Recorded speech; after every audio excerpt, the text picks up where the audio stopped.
Chapter 233. Tong Jinye, that old bastard, actually dared to invite me to a brothel. Ren Baqian was on the verge of kneeling. Ren Baqian thought for a while. Did the Empress know what that place was? She definitely didn't know. Who would tell her about a brothel for no reason? Should he go? Was there a need to ask this question? Of course he would go. He had never seen a brothel in this world. He heard that the women in ancient brothels were proficient in the 4 arts. He would go there to broaden his horizons. No matter how bold that old bastard was, he wouldn't arrange one for him, right? Ren Baqian turned his head and looked puzzled. What's a brothel? The ignorant were innocent. Anyway, he didn't know what kind of place House Yunyan was. Your Majesty, if you want to blame someone, look for that old bastard. Let's go. We can't be late for the minister's banquet. Ren Baqian called out to everyone and took the lead to rush forward. Everyone hurriedly followed and looked at Ren Baqian with admiration. Why was he rushing to a brothel if he didn't know? Ren Baqian didn't care what they thought. In any case, he had an excuse. Even though he knew that he couldn't do anything there, it was still a good thing to broaden his horizons and feast his eyes. However, he was so focused on broadening his horizons that he forgot a saying: asking a gentleman how much worry he had was like a group of eunuchs visiting a brothel. Even though he wasn't a eunuch, he was probably worse off than a eunuch in a brothel. At least they could still move a little, but he didn't dare to. There was a street between Shihu District and Wadayaga District called Jing Street, but most people called it the 4 Great Courtyards Alley. There were very few people here during the day, but it was brightly lit at night. All kinds of mounts and carriages could be seen everywhere. In particular, people from other countries loved to come here when they had nothing to do, especially Great Xiao's envoy, Gu Zicheng, who lingered here 20 out of 30 days a month. Jing Street was called the 4 Great Courtyards Alley mainly because the 4 courtyards here were Baihua Courtyard, Qinghua Courtyard, Duanyue Pavilion, and Jinyu Pavilion. These courtyards were filled with gentlewomen from Great Xia, the Yun Nation, and the Qin Nation. They were very different from Aboriginal women. In addition to merchants from other countries in Lon City, there were also many Aboriginal people who liked to hang out here. As for the Aboriginals, not only did they have a fiery temperament, but they also knew nothing about the 4 arts. No one came to a brothel to look for a tigress. Furthermore, many Aboriginal women were stronger than men. Although most of them were slightly weaker than men, they were still able to hunt in the mountains. Thus, not a single Aboriginal woman could be seen in such a place. House Yunyan was the most famous building in the 100-flower courtyard. Those who entered this building were all people of status. Without a certain level of status, this building would not accept people. Furthermore, most of the women there were proficient in zither, chess, calligraphy, and painting. Apart from Great Xia, the Yun Nation, and the Qin Nation, there were also gentlewomen from the Hao Nation. Ordinary people could not enter this building at all, so there were the most speculations about this building, and the reputation of this building spread far and wide. Under the guidance of the imperial bodyguards, Ren Baqian rode the ox and arrived at the 4 Great Courtyards after the time it took for 2 incense sticks to burn. At this point in time, the sky was getting dark, and the lights in the pavilions on both sides were lit up. There were also rows of lanterns hanging on the walls of the courtyards, and the scenery was excellent. There were already many people coming and going on the streets. Most of them were people from the other 3 nations with imperial bodyguards. These people were very low-key. There were also some descendants of the big shots of Dayo who were walking with crab steps. Their bodies were emitting a valiant aura, and they did not even look at the people from the other 3 nations. In fact, they even ran straight into them. If you did not avoid them, you would be out of luck. Ren Baqian looked around and saw 2 familiar faces. He seemed to have seen them during the Great Hunt some time ago. When he saw the others, they naturally saw him as well. After all, there were so many imperial bodyguards in the surroundings, and they were all dressed like imperial bodyguards. Many of them were shocked when they first looked over and thought that it could be Her Majesty. They immediately became alert and craned their necks to take a look. When they saw Renbachien, who was surrounded in the middle, they suddenly realized that it was actually this guy. Following which, they widened their eyes. This guy actually dared to come to this place. Putting everything else aside, just this courage alone made many people give him a thumbs up. In a carriage that was moving slowly along the roadside, two men were sitting opposite each other. One was heroic, and the other was elegant. These two men were Zhang Heqi and Zhang Heju from the Zhang family who followed their fifth uncle to Lan City. It's that guy. The two of them were surprised to see Renbachien surrounded in the middle through the gap in the curtains. He actually dares to come to a brothel. Does Qi Zixiao know about it? Zhang Heqi looked incredulous. You three, don't call him by his name here. Be careful not to be heard by others. Zhang Heju was also surprised, but he still warned them. There were many Dao officials here, and many of them were quite powerful. If someone heard them, the two of them would probably be in big trouble. Zhang Heqi shut his mouth and then said, Do you think the Empress of Dao knows about it? So what if she knows or doesn't know? It has nothing to do with you and me. Zhang Heju looked at Renbachien, who was surrounded by 10 imperial bodyguards, and said softly. At this moment, a guard who was close to the two of them seemed to have sensed Zhang Heju's gaze and turned his head to look. Zhang Heju immediately put down the curtains, afraid that they would be noticed. He is rising rapidly. We have been here for more than 2 months, but we have not made any progress at all, Zhang Heqi said with jealousy. If Renbachien was an aboriginal, he wouldn't be jealous and would feel that it was only natural. However, he was also an outsider, but Qi Zixiao chose him as her husband. The two of them had not made any progress in Lan City for more than 2 months. In comparison, he was better than Renbachien in terms of appearance and knowledge. Yet, Qi Zixiao chose him. How could he not feel at ease?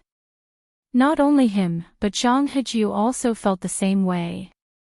However, Zhang Heju's thoughts were deeper, and he didn't reveal a lot of things. I heard that a few days ago, the Empress of Dao specially went to the 9 pavilions because of him. Even Hua Sanlu was beaten to death and the entire 9 pavilions was destroyed. It was really terrifying. However, I can also see that the Empress of Dao really values him and is even willing to take such a risk. Renbachien stopped in front of a courtyard, turned his head to look around, and asked, Here? Sir, it's here. Su Wei nodded. Renbachien looked at the main door. There was no sign hanging on it, and there were 2 aboriginal burly men with sabers standing at the door. This didn't look like a brothel at all.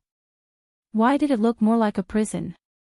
However, looking through the main door, there was a pavilion across the courtyard, and the sound of a woman's laughter could be heard from inside. However, there was a rockery in the courtyard that blocked most of the situation inside. One could hear the sound, but not see anything. This made his heart itch. After getting off his mount, Renbachien strode in with Su Wei and a few imperial bodyguards. Naturally, there would be someone to take care of the mount. Sir. The 2 aboriginal burly men at the door cupped their fists and greeted. Renbachien guessed that this place was probably opened by a high-ranking official in the imperial court. Otherwise, the aboriginals wouldn't accept employment from foreigners, let alone work as a gatekeeper. Even though his guess wasn't right, it wasn't far off. Not only the Baihua courtyard, but the other courtyards were also like this. Even though they weren't backed by a high-ranking official, they were backed by the 4 protectorates. Other than the protectorate general, the 4 courtyards were backed by the north, northeast, southeast, and south protectorates respectively. A portion of their income was used to purchase supplies from various countries to replenish the army. It wasn't because they were backed by the protector generals of the protectorates, but because the 4 protectorates themselves were backed by the 4 courtyards. Therefore, for the past few decades, there had always been 4 courtyards in Lawn City, and only 4 courtyards. Chapter 234. Renbochin walked around the rockery and could finally see the pavilion in front of him. It was a 3-story wooden pavilion with a wooden veranda on the outside. The veranda was covered with green tiles. Every floor of the pavilion had overhanging eaves that were covered with greenish-gray tiles. It was completely different from the rough architectural style of Dayo. Instead, it looked somewhat delicate. The pavilion was not small, and it was directly opposite the rockery, where the Tang dynasty was located. The sounds of women's laughter and men's laughter could be heard. "Sir, you look unfamiliar. This must be your first time here. Sir, please come in. Would you like to sit in the main hall or in the wing room?" She was about 27 or 28 years old. She wasn't tall, but her clothes bulged up a lot. She could be considered pretty and greeted Renbochin with a polite tone. She sized him up with her eyes and smiled. Her smile was very clean and she didn't have any makeup on her face. She was completely different from the smooth and slick brothel keeper that Renbochin had imagined. However, this made Renbochin feel a lot more comfortable. If a familiar person were to stick close to him like in the movies, he really wouldn't know what to do. Renbochin actually wanted to go to the main hall to take a look. His main purpose for coming here was to satisfy his curiosity. Otherwise, why would he take the risk of going back to kneel on a washboard? There would be plenty of opportunities to return to Earth. However, he still opened his mouth and asked, "Has Minister Tong of the Ministry of Works arrived?" "So it's Minister Tong's guest." "Minister Tong hasn't arrived yet, but quite a few people have arrived." "Shall I bring them over now?" asked the woman. "There's no hurry." Renbochin waved his hand. "Let's go to the lobby first." "Sir Deputy Prefect." Upon hearing this, Su Wei hurriedly tried to dissuade him. "It's nothing, I'm just taking a look." Renbochin waved his hand and said, "This building looks quite elegant. I wonder what it's like inside." Without waiting for Su Wei to stop him, he strode forward. This was his goal. How could he miss it? There was a circle of tables in the hall, separated by screens. In the middle, there was a 3-foot-tall stage that looked like a performance stage in a bar. The hall could not be considered luxurious, but it was very elegant. It could be seen that a lot of effort had been put into everything. Potted flowers and plants could be seen in every corner. Renbochin walked into the lobby, scanned the structure of the building, and was slightly disappointed. There were quite a number of young and beautiful women shuttling back and forth. There were even a few women drinking wine with the men at the tables, and their laughter was like the tinkling of bells. These women were the same as the one behind Renbochin. They wore light makeup and gave off a clean and pretty vibe. Their smiles were also very clean and not at all slutty. However, it seemed to be a little different from the brothel scenery he wanted to see. Renbochin felt that it wasn't exciting enough. It was too formal and elegant. There wasn't even a seductive woman with half her breasts exposed. It wasn't seductive at all. After thinking about it carefully, Renbochin felt that he might have thought too much. If they really wanted to do something, there were plenty of rooms upstairs. There seemed to be no need to rush it in the main hall. "Forget it, let's go to House Yunyan," Renbochin turned around and said to the lady behind him. Su Wei heaved a sigh of relief when he saw that he was really just glancing at him. Coming here with this person was truly frightening. If anything were to happen to him, he would be in deep trouble. Su Wei's mood worsened when he recalled that he had once heard that this person had seen a Bichi. House Yunyan was located at the back of this pavilion and was next to a pool. A small stream flowed out of the pool and flowed around House Yunyan. Renbao was led to House Yunyan from the side of the courtyard and went straight up to the second floor. When he opened the door, he saw that there weren't many people inside. Feng Ho, Zhihongbo, Gui Hong, and 3 other officials that he didn't know were sitting inside. Beside each of them sat an extremely beautiful and gentle lady who was chatting with them. Renbao's eyes lit up when he saw this scene. Greetings to all of you. I'm not late, am I? Renbao smiled and cupped his hands. Deputy Prefect Ren. How can you say that you're not late? Bring me 3 jars first. Zhihongbo laughed and said. The others nodded their heads in succession. Renbao almost stumbled. He was just being courteous, yet they took it seriously. Furthermore, all of you drink according to the jar. If I drink it, I will be a fool today. Xiao Qingzhi, you must be joking. In my current condition, I can't even drink 3 cups, let alone 3 jars. Renbao glared at Zhihongbo. Everyone smiled insincerely.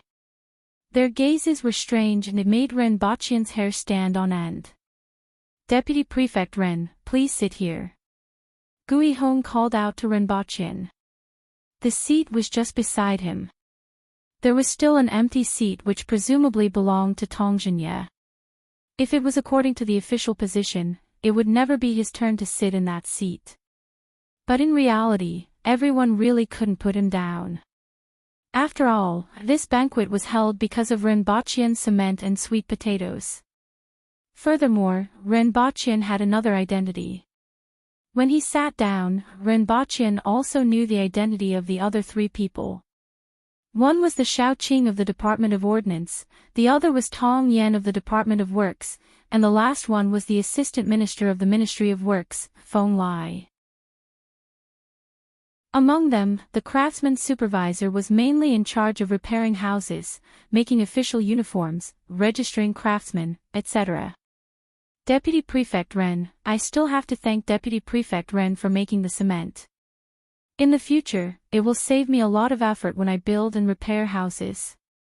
Tong Yan cupped his hands and said after Renbao sat down. It's all for Her Majesty. Renbao quickly returned the gesture.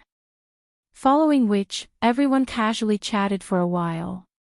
From time to time, they would tease the beautiful ladies around them. Everyone at the table had a young, beautiful, gentle, and pleasant girl beside them. If a photo of them was posted on Earth, many people would lick the screen. Only Renbao was alone. This made him widen his eyes as he realized a problem. Could it be that he had been cheated? This bunch of old men actually invited him to a brothel. Then, each of them hugged a lady while he stared at them. This development didn't seem right. In any case, they should have at least given him a lady to talk to. Just as Renbao was wringing his head and wondering if this bunch of people did it on purpose or if they were picking ladies for him, heavy footsteps could be heard outside the door. Everyone stopped. Tong Zhinya pushed open the door and said, I'm late. Sir Tong, you are the latest here.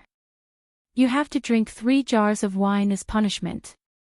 Gui Hong loudly repeated Zhihongbo's words.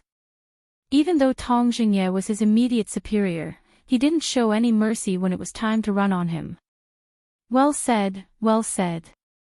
Tong Zhinya laughed heartily and said, why did Sir Ren do it yourself? He turned his head and shouted loudly, bring Qing Yu and Ling Guan here. Following which, he strode into the room and sat beside Renbao. He slapped Renbao's shoulder and almost pushed him off the table. I'm late. I'll drink first as a sign of respect. Sir Ren is also late, Zhihongbo added faintly. Renbao glanced sideways at Zhihongbo. Why are you staring at me? What kind of hatred and resentment do you have? Tong Zhinya laughed heartily and said, hurry up and serve the wine. Not long after he finished speaking, someone brought the wine in. Everyone had a small jar in front of them that seemed to contain at least half a kilogram. After filling up the jar in front of everyone, they continued to bring it into the room. At least 20 of these small jars were placed at one side of the room before they retreated. Tong Jingye smashed the seal and passed it to Renbaqian. He took another jar and gestured to everyone, "Give me 3 jars first." Then, he raised his head and gulped it down. Renbaqian saw that everyone was looking at him and gritted his teeth. "Damn it, let's just drink. I can't pretend to be a coward before it even starts." He raised his head and took a big gulp. Then, he imitated Tong Jingye and spilled half of it. The alcohol content of this wine wasn't too high. At most, it was more than 10%. This made him feel more at ease. After downing 3 jars, Renbaqian's face turned red. Even though the alcohol content was more than 10%, he still drank half of it and almost vomited. At this moment, the door was pushed open again. 2 ladies who were even more beautiful than the ladies sitting beside the others walked in. They first bowed to everyone and smiled faintly before coming to Tong Jingye and Renbaqian's side. Tong Jingye pulled one of the ladies into his arms and pushed the other to Renbaqian's side. Renbaqian was immediately shocked. Even though the others were accompanied by beautiful ladies, which made him very jealous, this old man Tong Jingye actually pushed a lady to him. Tong Jingye looked at Renbaqian's shocked expression and immediately laughed heartily. "As men, as long as you don't say anything, no one will know. If Her Majesty really finds out and blames you, I will bear the consequences." Chapter 236. The Empress was bored to death as she sat in the palace. She fiddled with the walkie-talkie in her hand and didn't press the call button for a long time. She was especially bored today. However, she didn't think much of it when Renbaqian went out to drink. After all, this was the norm. Although she had never come into contact with these things, she would occasionally hear some interesting things happening outside the palace. They were all things that Hong Yuan and Qing Yuan had heard from other places and told to her to amuse her. And she was willing to drink. "I wonder what that House Yunyan is like. I'll go and have a look when I have the chance." The Empress was slightly lost in thought. Apart from the palace, she had never been to any other restaurants in Lan City. Presumably, drinking in a restaurant was more interesting than drinking in the palace. However, the Empress felt that she had heard of House Yunyan before. "Qing Yuan, have you heard of House Yunyan?" the Empress asked casually. Qing Yuan loved to find out about those gossips and would talk about them after returning to the palace. House of Yunyan. Qing Yuan was a little puzzled as to why His Majesty would ask about this, but she still thought hard about it. After a long time, she became spirited and said, "I remember now. Last time, the Minister of Works, Lord Tong, and the Minister of War, Lord Qin, fought in that House of Yunyan. Later, people said that it was a battle at the top of a brothel. You seem to have mentioned this before." The Empress nodded her head. She seemed to have recalled such a matter. "Why is it called the decisive battle at the summit of the brothel?" the Empress asked curiously. "They say that House Yunyan is a brothel. It seems that many adults go there." "I've heard about it a few times," Qing Yuan said. "Why is it called a brothel?" the Empress asked. "Maybe it's green." Qing Yuan's eyes widened as she guessed. She had previously asked why it was called a brothel, but no one seemed to have told her. "Your Majesty, why did you think of this?" Qing Yuan felt that Her Majesty was a little strange tonight. Why did she suddenly think of this matter? In the past, when she told her about it, she was never interested. "Oh." The Empress muttered to herself for a while and didn't say anything. However, he felt even more bored. "Call Xianzhe over," the Empress ordered. A moment later, Xianzhe entered the palace. "Your Majesty." The Empress stood up and walked out. "Follow me out of the palace. There's no need to inform the others, we're just going out for a stroll." "Yes." Xianzhe hurriedly followed him. It was rare for Her Majesty to be in such a mood, so she naturally wouldn't stop him. No one could hurt His Majesty anyway. In the past few years, the number of times His Majesty left the palace could be counted on one hand. This was the first time he wanted to go out at night. Qin Yuan pouted at the back. How could His Majesty not bring her along? It had been a long time since he had left the palace. After leaving Yangxin Palace Hall, the Empress appeared on the roof in a flash. After a few transformations, she appeared outside the palace. Since they were out for a stroll, there was no need to walk through the palace gates. As for the other mounts, they weren't even as fast as her walking.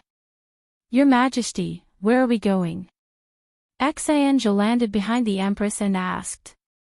House Yunyan. Do you know the way? The Empress asked casually. She wanted to try out what it felt like to drink in a restaurant. Since so many officials of the imperial court liked to go to House Yunyan, it must be a good place. She could also listen to what they were saying. Xianzhe was terrified after hearing what the Empress said. Your Majesty. We can't do it here. Qin Yuan and Hong Wuan did not know what kind of place that was, but with so many subordinates under her, how could they not know about House Yunyan?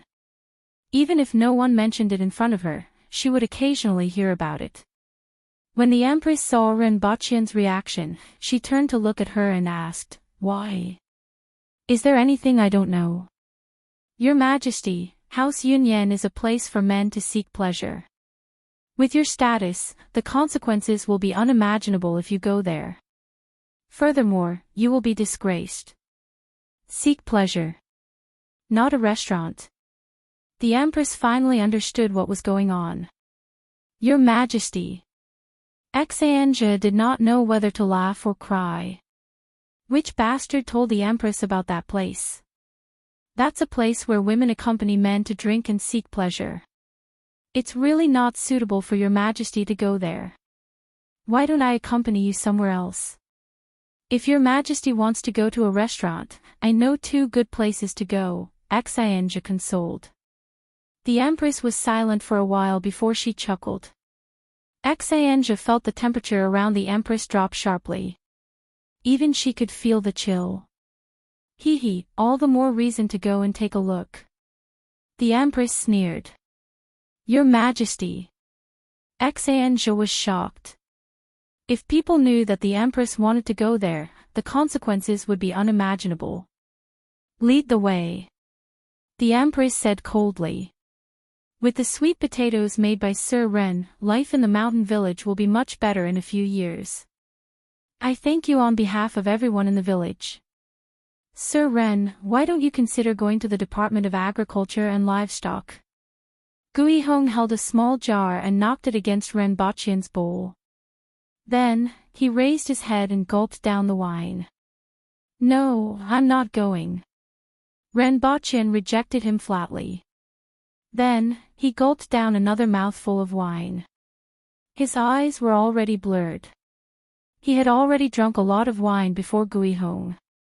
Even though the alcohol content wasn't high, he couldn't handle drinking like this. Just now, Tong Jingye pushed a gentlewoman to him, and he immediately pushed her away. If that old man set him up, wouldn't he die a miserable death? Sir Tong, enjoy it yourself. I'm not interested in women. I'm just here to drink. Ren Baqian grinned, revealing his white teeth. Pfft, Tong Jingye spat out the wine. He looked at Ren Baqian and laughed, all right. However, when that delicate and charming woman called Ling Guan poured wine for Ren Baqian deliberately moved his stool a little further away, maintaining a distance of half a meter. It looked like Tong Jingye was hugging a woman in each hand. That woman called Ling Guan didn't mind Ren Baqian's actions at all. She pursed her lips and smiled as she poured wine for him. She had considerately helped Ren Baqian fill up his wine cup. Every time, she would specially get up to pour wine for him.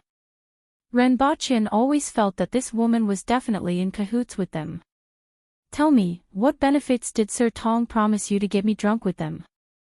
Ren Baqian looked at her dizzily after drinking a few jars of wine. Sir, you must be joking. The wine was offered by all of you, and you drank it yourself. I'm just refilling your wine with my bare hands. Don't tell me that you don't like it. Ling Guan smiled. When Ren Baqian heard Ling Guan's words, such a person suddenly appeared in his mind. If that person could be like this. Ren Baqian's heart quivered when he thought of the Empress refilling his wine with a gentle voice. That would most likely be the last wine. However, even though the Empress was cold, she was extremely charming when she was cold. Occasionally, she would reveal her feminine side.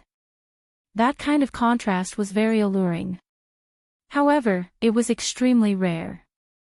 After such a long time, he had only seen it a few times. When he thought of the Empress, Ren Baqian's thoughts magnified under the influence of alcohol and he started to miss her very much. After all, even though he was always on tenterhooks in the beginning, after such a long time, the Empress's weight in his heart was extremely heavy and occupied more than half of it. At first, when he heard about the brothel, he was full of curiosity, but he was just fooling around. When he really sat here, he was thinking about the Empress. After drinking another 2 bowls of wine, Tong Zhinya looked at his drowsy appearance and asked, Deputy Prefect Ren, why don't you come to the Ministry of Works? We are still lacking an assistant minister. Tong Zhinya's and Gui Hong's methods were exactly the same. Feng Lai looked at him with a hidden bitterness. Oh. I'm not going. Ren Baqian flatly refused. If you come to the Ministry of Works, with your knowledge and experience, you will definitely be able to do something and change the opinion of the entire imperial court. Why do you need to do those miscellaneous things in Yufu? It's really a waste. Tong Zhinya looked drunk but still tried his best to persuade Ren Baqian patiently. There were several reasons why he invited Ren Baqian to drink this time around. The so-called celebration was only a side effect. He wanted to see Ren Baqian's temperament, and he also wanted to pull Ren Baqian into the Ministry of Works. Tong Zhinya's real intention was to pull Ren Baqian into the Ministry of Works. Even though Ren Baqian held a post in Yufu, as long as he talked to the Empress, there shouldn't be a problem for him to come to the Ministry of Works. He always felt that Ren Baqian had a lot of knowledge in his head and would be of great use to the Ministry of Works. Of course, he also had some other ideas. For example, he wanted to get something out of Ren Baqian's mouth to see how much knowledge he had. However, after 3 rounds of wine, Tong Zhinya had long forgotten about this matter and only remembered to pull Ren Baqian into the Ministry of Works. Even so. I'm not going, Ren Baqian said in a drowsy manner. He couldn't hear what Tong Zhinya was saying after that. His mind was spinning and his head fell on the table. Tong Zhinya rambled on for a long time, but he still couldn't hear any movement from Ren Baqian. He only heard Feng Ho say in a drunken tone, Deputy Prefect Ren has collapsed just like that. You didn't play tricks while drinking, not bad. Tong Zhinya looked at Ren Baqian and burped. Why have you collapsed? I haven't finished talking yet. If Deputy Prefect Ren goes back like this, I'm afraid Her Majesty will blame you. Tong Yen, who was relatively sober, said. Following which, he added, in any case, Minister Ren, you are the one who will bear the responsibility. What's there to be afraid of? Tong Zhinya didn't seem to care at all. At worst, he could just say that he was helping Her Majesty to test Deputy Prefect Ren's temperament. Would Her Majesty still blame him? Oh. Is that so? A cold voice suddenly came from the window. 2 figures immediately entered the room. With a sweep of her eyes, the Empress could clearly see the situation in the room. Each of them had a lady by their side, and there were 2 ladies by Tong Zhinya's side. Ren Baqian, on the other hand, was well behaved and kept his distance from the rest. His head had fallen on the table. She was slightly satisfied with the situation in the room. Your Majesty. Before Tong Zhenye could finish his sentence, he broke through 3 walls in a row and flew out. The deafening sound alarmed everyone in the brothel. The Empress grabbed Renbaqian's collar with one hand and disappeared out of the window in a flash. Before Axianzhe left, she glared at everyone fiercely. This bunch of B***stards actually brought that person to the brothel. Were they courting death? Tong Yan looked at the big hole in the wall and the few ladies who were shocked. He calmly drank his wine and said, "In any case, Minister Ren will bear the responsibility." Everyone was shocked when the Empress came in just now. After the Empress left, everyone looked at the wall and heard Tong Yan's words. Immediately, everyone burst into laughter. None of them could sit still. Guihong laughed so hard that he slammed his palm on the table, causing a huge piece of the stone table to fall off. Chapter 237. When Renbaqian was blown by the night wind, he felt his stomach churn and vomit the moment he opened his mouth. Being carried by the Empress, he vomited along the way as if she was sowing seeds. The Empress looked at Renbaqian, who she was carrying, with a look of disgust on her face. Even though the smell had been left behind along the way, it still made its way into her nose. "Your Majesty, why don't I carry Deputy Prefect Ren?" Axianzhe said from behind. The Empress was carrying Deputy Prefect Ren from the front, and the smell of the Empress's clothes was going straight into her nose. Moreover, he had to be careful to avoid the unknown things that were coming towards him. The Empress looked at Renbaqian, threw him to Axianzhe, and landed on the street from the rooftop. With her hands behind her back, she walked forward unhurriedly. Lan City was very dark at night. Other than the lantern-carrying pedestrians and the light from the courtyards, there was only the light from the 2 moons. Axianzhe imitated the Empress and held onto his back, making him lean forward. In their hands, Renbaqian's weight was no different from that of a straw. "Si xiao." Renbaqian mumbled vaguely. The Empress stopped in her tracks and turned around.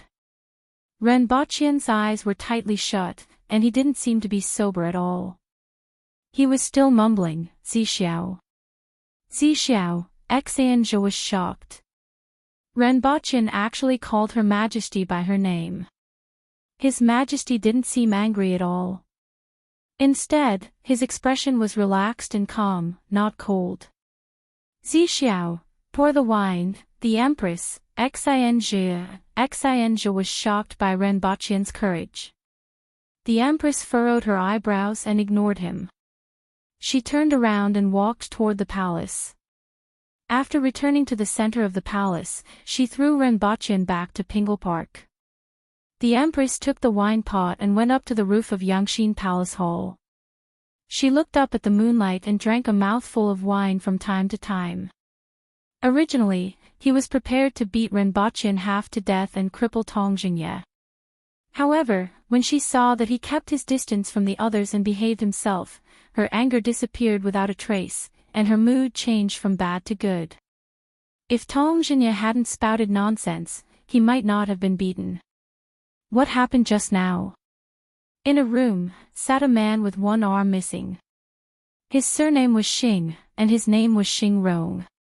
He used to be a commandant of the Protectorate of the North, and now he was the person in charge of the 100 Flowers courtyard.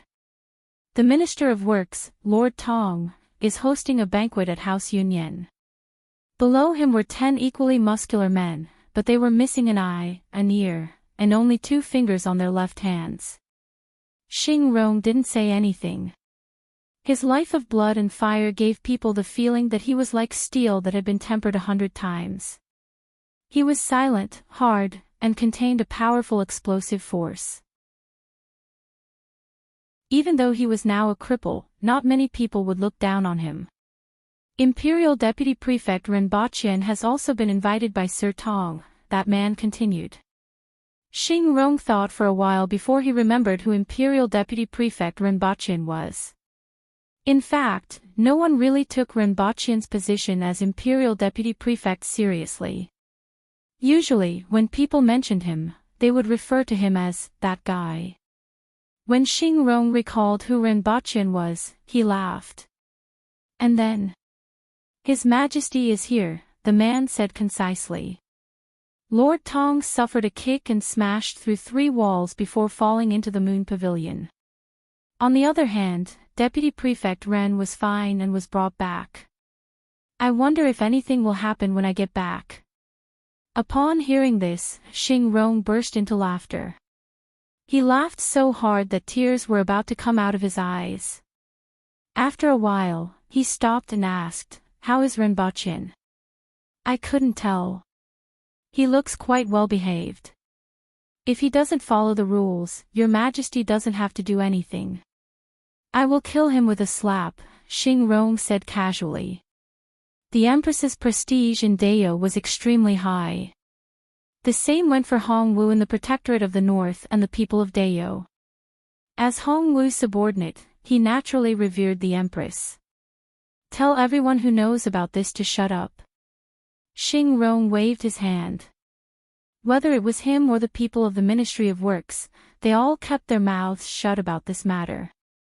However, the matter still spread, especially among the upper echelons of the court. Tong Xinye invited Imperial Deputy Prefect Renbaqian to drink wine at House Yunyan, but the Empress kicked him from House Yunyan to the Moon Pavilion. This was considered the most eye-catching case of an adulterer being caught in a brothel in Lan City, even though only a few people knew about it. Many people rejoiced in Tong Xinye's misfortune and were waiting to see how Tong Xinye would look the next day. For example, the Minister of War, Qin Chuan, was very happy to mock Tong Xinye. At the same time, he wanted to see if that Imperial Deputy Prefect had been beaten to death by His Majesty. Renbaqian slept all the way until dawn. When he woke up, he had a terrible headache and his stomach was churning again. Just as he was about to vomit, he realized that there was a small basin in front of him. Immediately, he vomited for a long time. Then, he took a bowl of sweetened water and drank it. Before he could feel better, his stomach churned again and he vomited out all the sweetened water that he had just drunk. After tossing and turning for a long time and vomiting whatever he drank, he finally fell into a deep sleep. When he woke up again, it was already noon. Not far away, a palace maid was dozing off. When she heard the sound of Renbaqian getting up, she quickly helped him up and poured him a cup of sweetened water. After Renbaqian drank the sweetened water, he felt slightly better and finally survived. He swore ferociously in his heart, "Damn it, I won't drink so much next time no matter what. It's really unbearable. If I drink so much again, I will change my surname to Qi." He got up from his bed and went out to get some fresh air. As for what happened last night, he didn't know anything at all. He thought that Su Wei and the others sent him back. That palace maid left in a hurry. Not long after, she brought a bowl of porridge over and Renbaqian drank it clean. "Sir, someone is looking for you. He has been waiting since morning." When the Imperial Guards of Pingle Park saw that Renbaqian had woken up, they had a strange expression on their faces. Others might not know about what happened last night, but they were very clear about it. No one would have thought that the Minister of Works, Sir Tong, would be sent flying with a kick from Her Majesty. Yet, this Deputy Prefect Ren was actually unscathed. If Tong Xinye knew about this, there was an 80% chance that he would be resentful and say, "Your Majesty, you have changed. In the past, we would both be punished 50 times. After hearing this, Renbaqian recalled that he had asked Ting Hulu and Tai Dao to look for him yesterday. He instructed the Imperial Guards to bring the two of them into the palace while he sat on a stone bench in the courtyard. He covered his head with one hand and posed like a thinker. Only when he heard footsteps coming from the courtyard did Renbaqian turn his head to take a look. To his surprise, it wasn't the two of them. It was the Empress, who was wearing a red muslin dress with a white undergarment inside. "Your Majesty." Renbaqian quickly got up and greeted her. The Empress looked at him and said coldly, I heard that you went to drink wine with prostitutes yesterday. Tell me, how do you drink wine with prostitutes? I have never tried it before. Your Majesty, how would I know what kind of place that is? It was the Minister of Works, Tong Jinye, who invited me there. Before I went there yesterday, I even mentioned it to your Majesty. I only found out what kind of place it was after I went there. I didn't expect Sir Tong, who looks so mature, to actually be so dissolute. Ren Baqian hurriedly cried injustice. Furthermore, he continued to smear Tong Jinye's name without the slightest hesitation.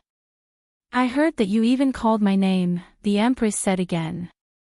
I must have missed your Majesty too much. There is a saying that a day apart feels like 3 years. This saying is indeed true. You still want me to pour you wine? Chapter 238. In Yangxin Palace Hall, Ren Baqian and the Empress sat face to face. Between them was a table with a few dishes on it. Drink with me. I'm going to pour it for you. After the Empress poured some wine for him, her eyes slightly curved, and the corners of her mouth curled up. Ren Baqian felt nauseous when he smelled the pungent smell of alcohol. This time, it wasn't wine with more than 10% alcohol. Instead, it was ergotu that Ren Baqian brought over. Your Majesty. I don't know anything. Ren Baqian scowled miserably. When did he ask the Empress to pour wine for him? Was that something he could say? Furthermore, how did the Empress hear about it? Could it be that you don't want to drink with me? The Empress's gaze was like the ripples on the surface of a calm lake that was being blown by the wind. Her tone was gentle, and there was even a long syllable at the end. If it was any other time, the Empress's attitude and tone would have made his heart itch. At this moment, it was as if he had eaten a yellow lotus. No matter how hard he racked his brain, he couldn't figure out what he had done wrong. The Empress held the wine glass with 3 fingers and looked at Ren Baqian's face. She found the bitter look on his face interesting, and the smile on her face became even more obvious. Ren Baqian clenched his teeth, raised his wine glass to indicate to the Empress, and downed it in one gulp. His stomach churned again, and it took him a lot of effort to suppress it. The Empress also poured the wine in her cup into her mouth with a smile. Then, she poured another cup for Ren Baqian. Ren Baqian looked at the wine glass and thought about the wine that the Empress poured for him yesterday. He thought that it would definitely be the last wine he would get. He didn't expect to drink it today. After downing 3 cups in a row, Ren Baqian immediately covered his mouth for fear that he would spit it out. The Empress then said, "Forget it, I won't torture you anymore." Ren Baqian felt as if he had been pardoned. Give Deputy Prefect Ren a bowl of green vine water. The Empress raised her head and said. Her voice traveled directly to the ears of Qing Yuan and Hong Wan, who were standing at the entrance of Yangxin Palace Hall. A moment later, a bowl of green and transparent soup with a strange smell was placed in front of him. Drink it, it will help you get over the hangover, the Empress said. Thank you, Your Majesty. Ren Baqian drank the green vine water. It tasted very strange, as if there were many different things mixed in it. However, after drinking it, his body immediately warmed up, and the uncomfortable feeling lessened a lot. Ah! I'm saved. Ren Baqian moaned. The Empress pursed her lips slightly, and there was a tinge of pride in her eyes. This was the first time the Empress had displayed such a childish expression on her face. Your Majesty, what is this? Ren Baqian asked curiously. This kind of hangover medicine would definitely sell well.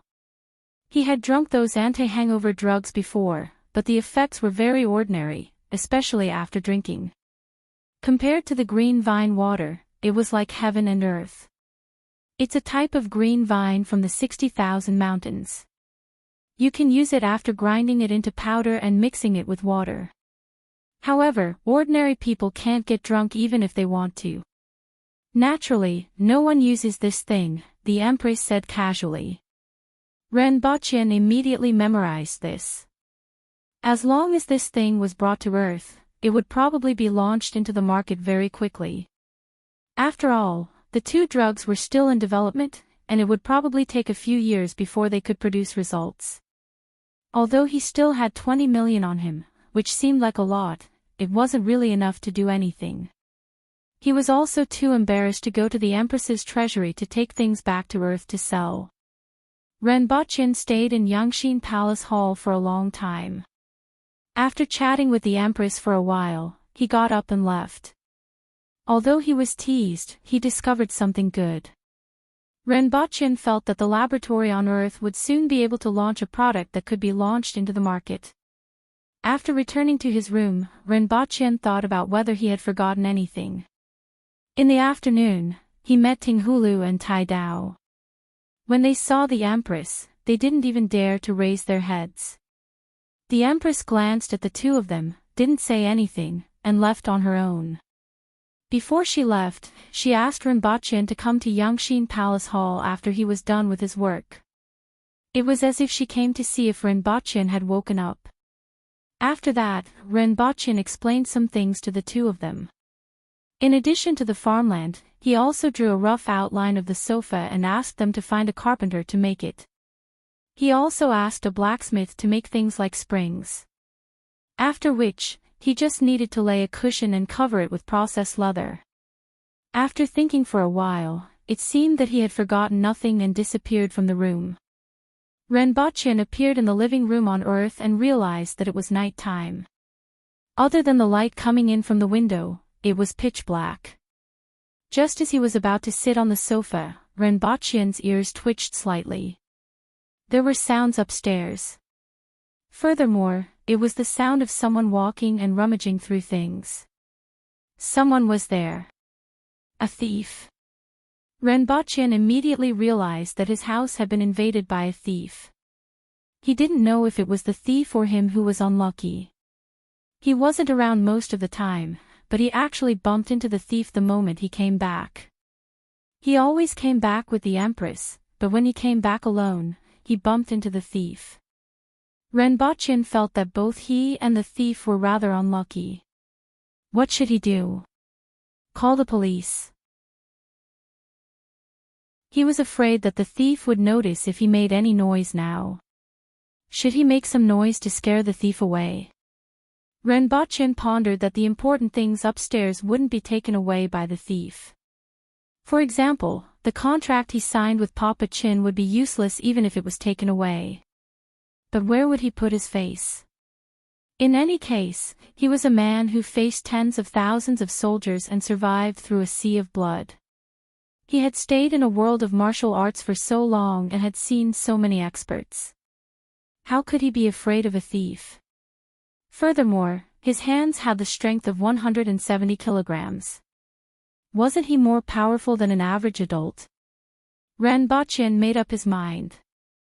He tiptoed to the kitchen and took a kitchen knife. Even though he might not need it, if the thief had a knife, he could rely on it to defend himself. Then, he quietly made his way to the second floor. It was also pitch black, but there was some light in his room, similar to a flashlight. Ren Boqian felt his way to the door of his room. His heart skipped a beat. Damn, there were two people. Ghost. The person in the room accidentally shone his flashlight at the door and saw a figure. He was scared out of his wits. Ghost my ass, the other person cursed and shone his flashlight at the door. At this moment, Ren Boqian didn't have time to hide. He stood at the door with a gloomy look on his face and got a shock. Damn it, if I knew it was two people, I wouldn't have flaunted myself. It feels like a tragedy. Ren Boqian cursed in his heart. How was he going to clean up this mess? What are you looking for? Ren Boqian said in a low voice and put on a gloomy look. The man in the room was shocked at first, then he became furious. He took out a knife from his waist and cursed, Mother****, don't play tricks on me. Brothers, we are in the same line.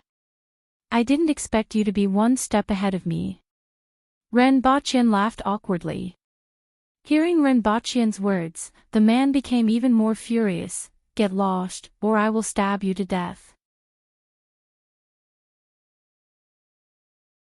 Chapter 239.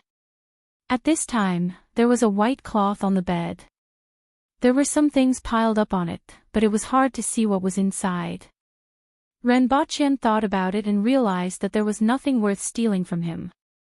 There was probably more than 1,000 yuan in his wallet.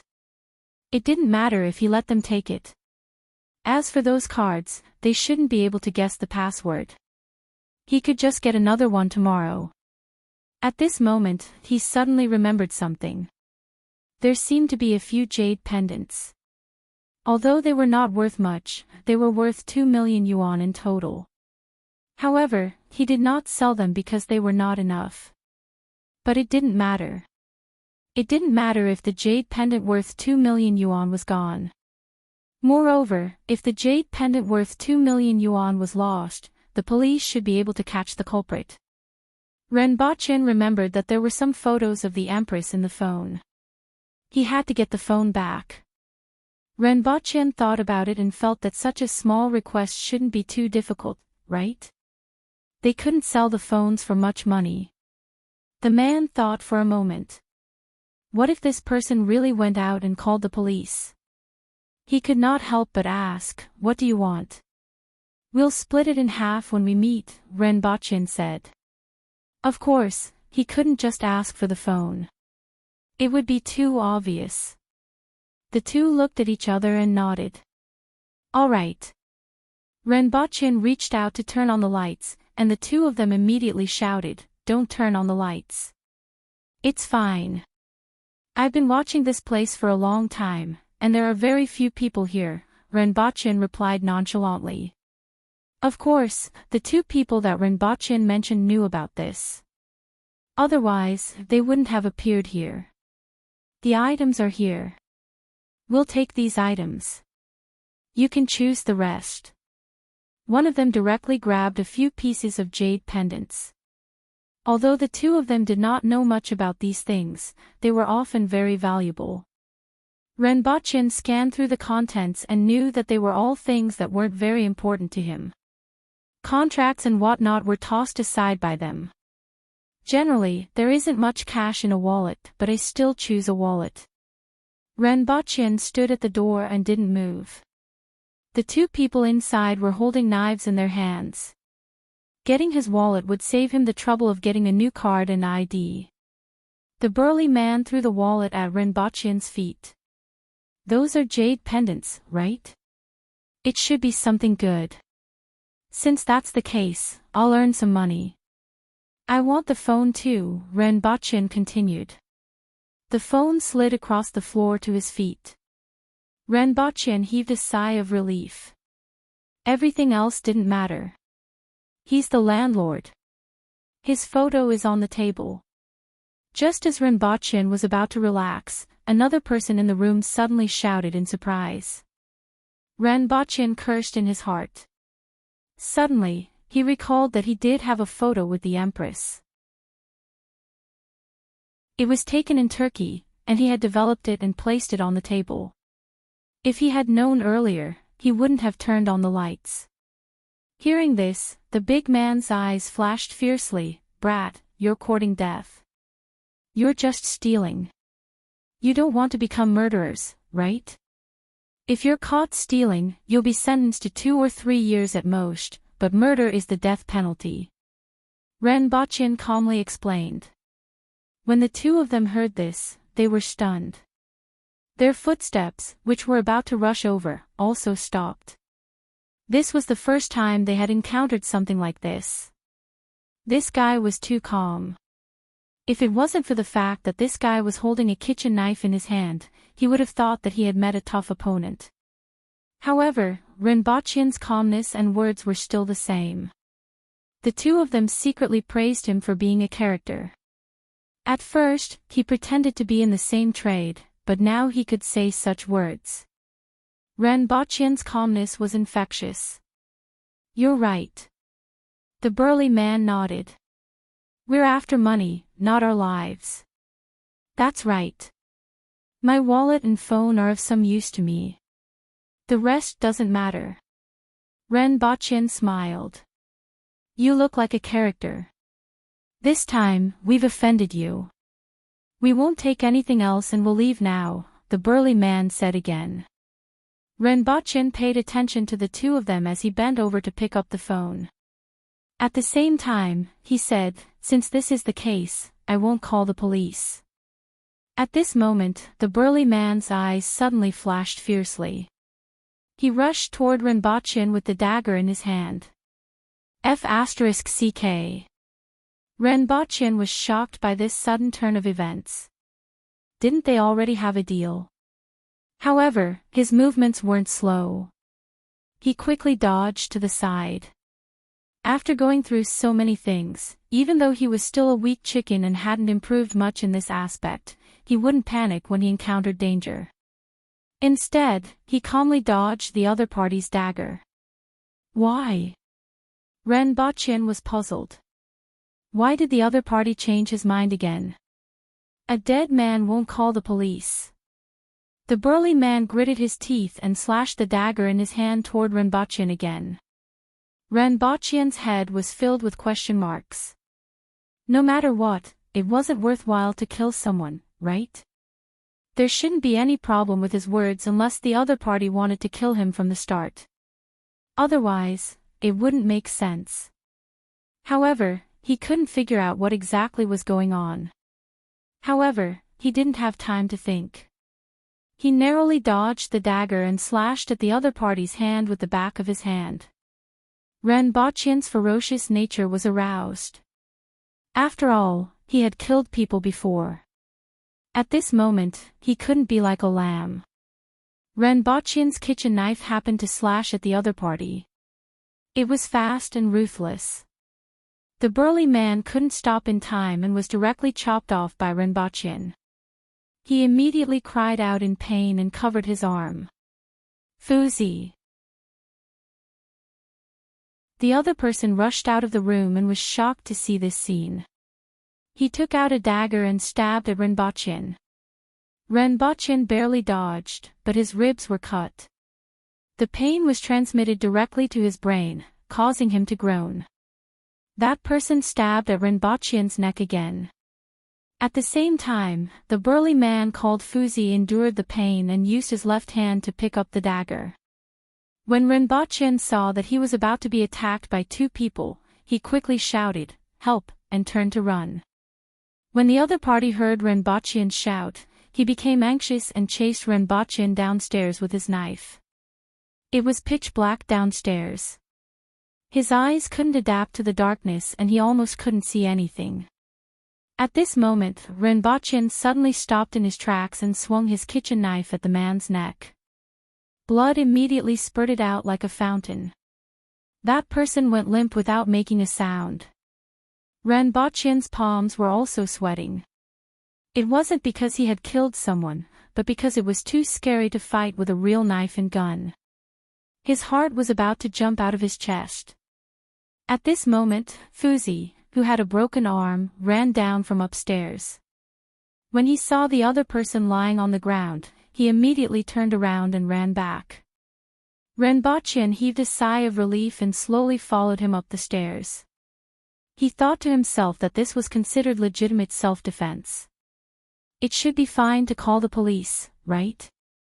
He wasn't afraid of anything else, but he was afraid that he would be detained for a few days. If that happened, he would be in big trouble. If he disappeared from the detention center, he wouldn't be able to explain himself. That burly man pointed the knife in Ren Baqin's direction. His whole body was trembling and his face was covered in sweat. It was unknown whether it was because of pain or fear. Originally, he was prepared to kill Ren Baqin, but he didn't expect Ren Baqin to kill him. At the same time, blood was spurting out of his wrist. If you don't go to the hospital, you will probably bleed to death.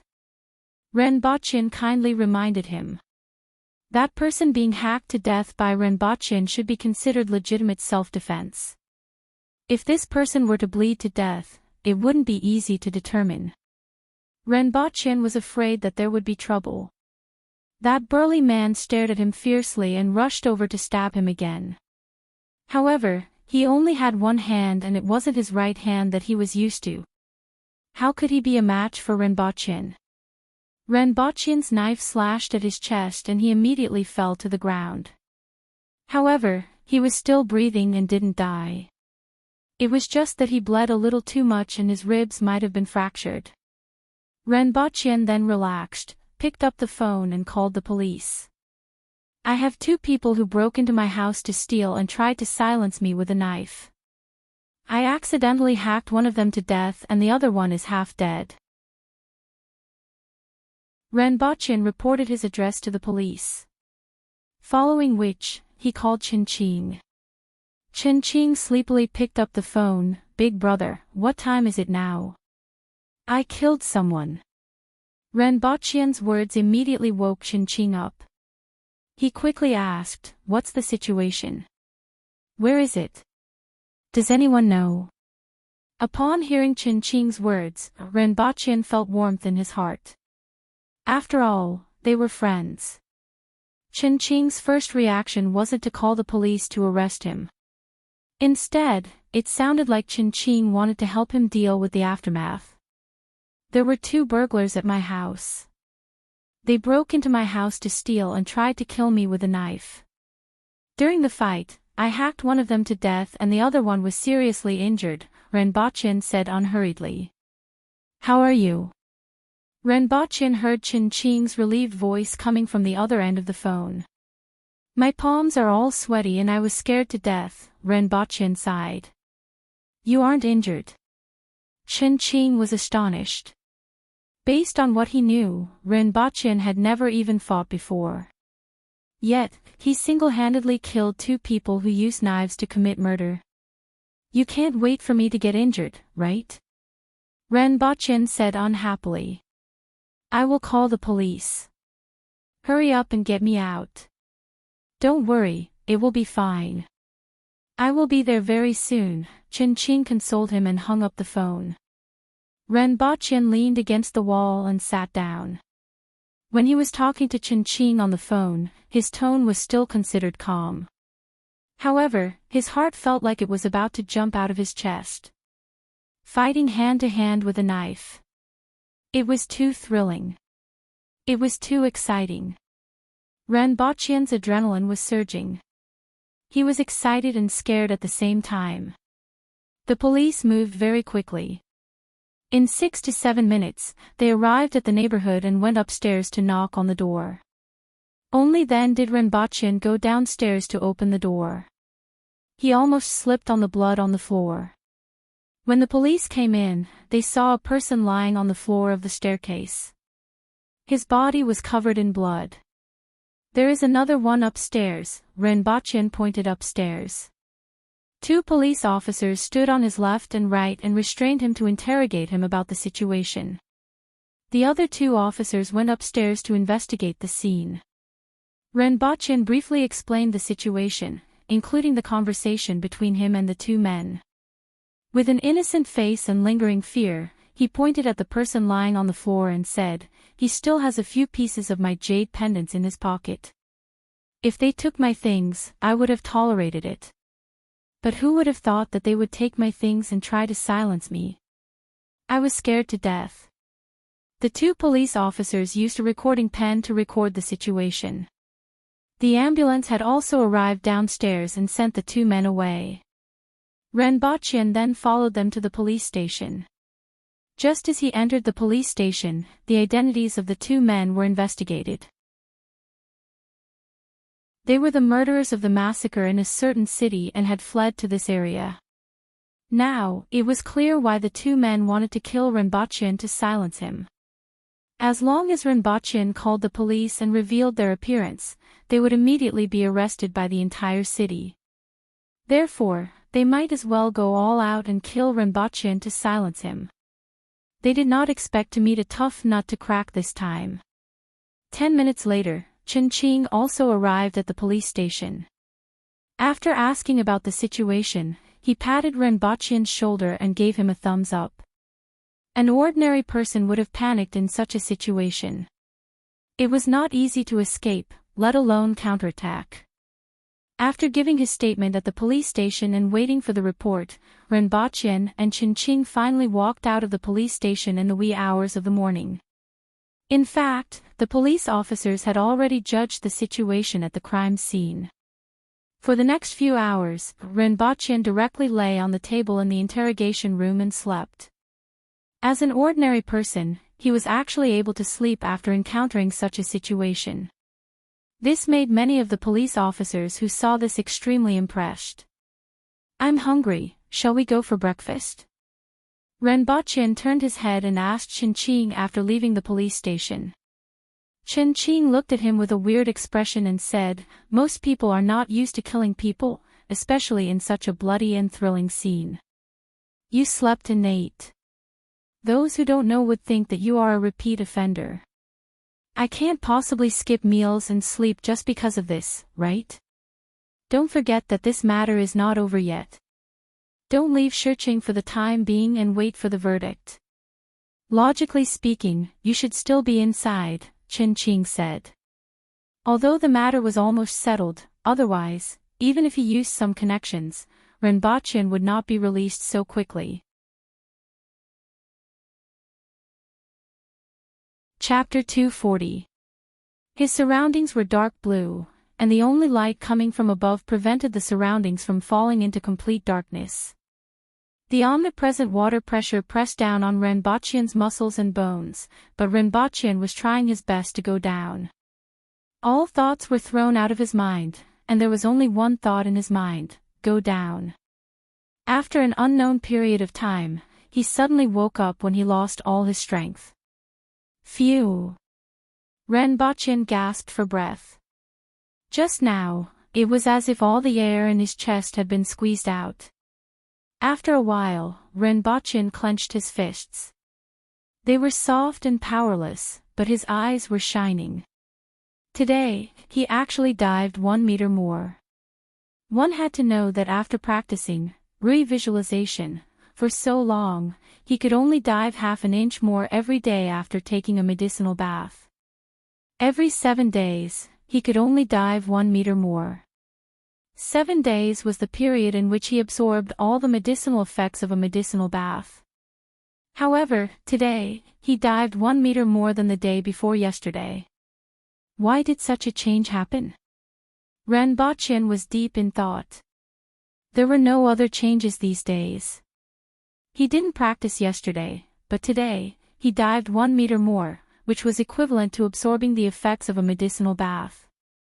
The only thing that happened in the past 2 days was that he killed one person and seriously injured another last night. As for killing and seriously injuring people, he couldn't think of any relationship between his progress in cultivation. In that case, was there any change in his body during that soul-stirring counterattack? Renbachian felt that the possibility of unlocking one's potential during a life-and-death battle was the highest. No expert could become the world's #1 by hiding under a cliff and practicing hard for 30 years. Usually, such people would jump out and shout, "I'm already the world's #1, and then be smacked to death by a shoe that came flying out of nowhere. Life-and-death battles not only allowed people to master various skills, reactions, judgment, and the experience of encountering danger, but also caused some changes in the human body. Renbachian felt that this wasn't difficult to understand. This was because the human body had always had a lot of secrets. When encountering danger, some people could even unleash a strength that was several times stronger than usual. This was the potential of the human body. This should have happened to him this time, right? On one hand, it was a life-and-death battle, and on top of that, it was the martial arts that he practiced. Should he go back and try it out? Let the guards practice with him. Renbachian thought about it and felt that this idea wasn't very reliable. Firstly, sparring was different from a real life-and-death battle. Secondly, he reckoned that he wouldn't even be able to defeat the guard with one hand. Finding himself a 10-year-old kid was more like it. No matter what, it was better to go back and give it a try. There was no harm. If he really had to go through life and death battles to train, then it was better for him to continue slowly taking medicinal baths. If he went looking for stimulation when he had nothing to do, he might really die. His mind was filled with thoughts, and he grew more and more tired. He didn't know when he would fall asleep. Renbochin didn't know how long he had slept. He was awakened by hunger. His stomach was like a drum, and the feeling of hunger was really unbearable. When he got out of bed, he looked out the window and saw that the sky was still dark. He looked at his phone and realized that he had only slept for 3 hours. However, his stomach was already rebelling. Other than eating, Renbochin had no other thoughts.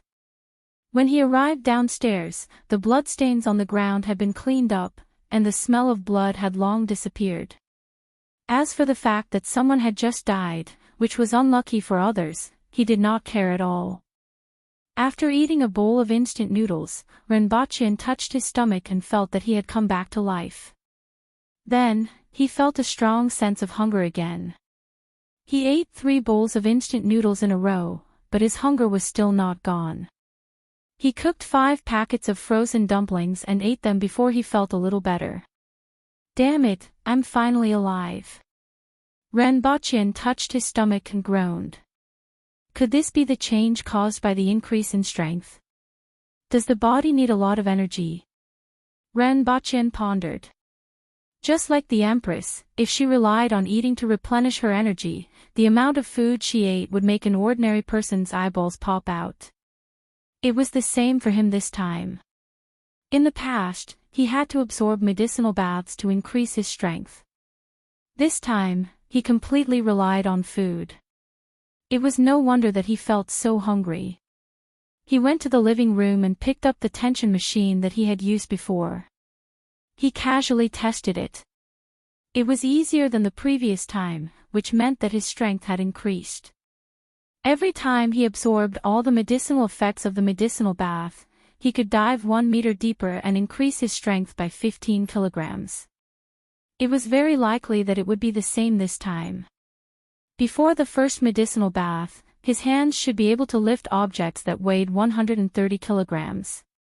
Now, he could lift objects that weighed 190 kilograms. Even though it might not be comparable to an ordinary worker, this kind of improvement was enough to make him happy. Renbochin went back to bed and slept. The next day, he went to buy the solar crystal panel and battery that he had his eyes on previously. This solar crystal panel could store 3.6 kilowatts of electricity. He only needed 2 sets to maintain the lights in Yangxin Palace Hall. If he bought 2 more sets, he might even be able to get the Empress a television or a game console. Following which, he bought 2 Chinese-style floor lamps. The style was similar to the palace lamps in the past. There was a wind on the top and a paper lantern hung below. There were even flowers and birds painted on the lantern. The light bulb inside was 20 watts. The battery could last for 90 hours, which was sufficient. Next time, he would buy a battery as well as a spare one. 2 days later, Renbochin brought the 2 floor lamps and a battery back to Pingle Park. The battery, the solar crystal panel, and the inverter weighed 70 kilograms. The 2 floor lamps added up to 17 kilograms. There were still 8 kilograms of empty space. Renbochin brought some candies, popcorn, and hot pot base ingredients. It was morning when he returned to Pingle Park. Renbochin first soaked in a medicinal bath. Following which, he used the walkie-talkie to call the Empress. A moment later, the walkie-talkie was connected. Before Renbochin could say anything, he heard a clamor coming from the other end of the walkie-talkie. Tong Jinye, you old man. Today, I will let you have a taste of the sharpness of my saber. Humph, Sir Qin, I will fight you with only one hand. Tong Jinye's voice came from the other end of the walkie-talkie. Wah, I am so angry. Today, I will definitely chop you up. Following which, there was a clamor. Some were jeering and some were jeering. Renbochin actually didn't hear anyone trying to stop the fight. Renbochin was speechless. This was the imperial court of Deo. It was indeed filled with the style of the aboriginals. Qin Chuan was the Minister of War, right? The blood of the Minister of War and the Minister of Works was spilled every 5 steps in the imperial court. If this happened in modern times, it would be on the headlines for half a month. Just as Renbochin was listening attentively, the Empress switched off the walkie-talkie. This made Renbochin feel very regretful. Only until noon did someone come to Pingle Park to look for Renbochin. Deputy Prefect Ren, Her Majesty summons you to Yangxin Palace Hall to accompany her for lunch. Renbochin asked the Imperial Guards to help carry the box all the way to Yangxin Palace Hall. The Empress was sitting on the couch with her hands on her head. He wasn't sure if she was having a headache because of the matters in the Imperial Court. Seeing the box being lifted, the Empress raised her head and asked curiously, "What's this?" "Floor lamp. Her Majesty doesn't have to suffer from the smoke of the oil lamp anymore." Renbochin laughed. After lunch, Renbochin bustled back and forth to unpack the box. 2 floor lamps were placed on both sides of the Empress's wooden couch. The style of the ancient palace lamps was just right for this palace hall. Renbochin placed the battery behind the wooden couch. Then, he plugged in the table lamp and switched on the power cord. The floor lamp immediately lit up. A warm yellow light shone through the lampshade. It wasn't glaring and was just nice to illuminate the surroundings of the wooden couch. Qin Yuan and Hong Yuan's small mouths formed an O shape. Previously, they saw Renbochin taking out a bunch of boxes, wires, and other things, but they didn't see him adding oil to the lamp wick. How did the lamp light up? The Empress felt the light coming from both sides of the lamp and nodded her head slightly. This kind of brightness was very comfortable in the palace hall. It was slightly brighter than the oil lamp, and it wouldn't flicker. Most importantly, she didn't have to suffer from the smoke anymore. Just as Renbochin was looking at the floor lamp with a satisfied look on his face and felt that he had done a great thing by spreading the light to the other world, the Empress suddenly asked, "Did you bring the era that you promised me? Did you bring it?"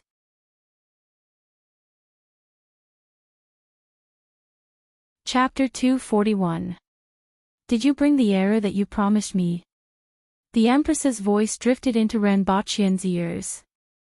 Renbochin was immediately petrified. F***ck, I actually forgot about it.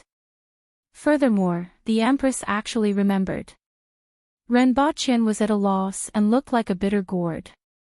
When the Empress saw Renbochin's expression, she immediately understood and said faintly, "The crime of deceiving the monarch." Renbochin almost spat out a mouthful of blood. "Your Majesty, I have been busy preparing the floor lamp and the battery," Renbochin hurriedly said. The crime of deceiving the monarch. Renbochin wanted to cry but had no tears. He felt that those people who filmed the Qing dynasty should be strangled to death. If it wasn't for them, how would the Empress have learned this sentence? "This time, when I went, I encountered a huge change." Renbochin immediately changed his story. Oh. The Empress was slightly curious when she heard this. At least, Renbochin seemed to be fine now, which meant that there were no major problems. "The 2 of you can leave." The Empress saw Renbochin's gaze and waved her hand at Hong Yuan and Qin Yuan. Qin Yuan looked unhappy. She still wanted to hear what exactly happened to Deputy Ren. At the same time, she was also curious about where he had gone. These days, the 2 of them kept discovering strange things in the palace. For example, this lamp that could light up without adding oil or burning, and the box that could speak in the Empress's hand. This caused the 2 of them to have all kinds of speculations. Unfortunately, the Empress didn't allow them to listen at this moment. "Speak," the Empress said after the 2 of them left. Your Majesty, you may not know this, but this time, when I just returned, I heard someone making a noise upstairs.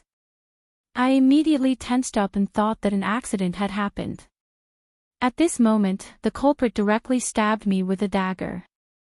Your Majesty knows about my situation and was stunned at that time. I barely dodged the attack. However, the other party wasn't just one person, but two. Renbochin spoke for more than 10 minutes.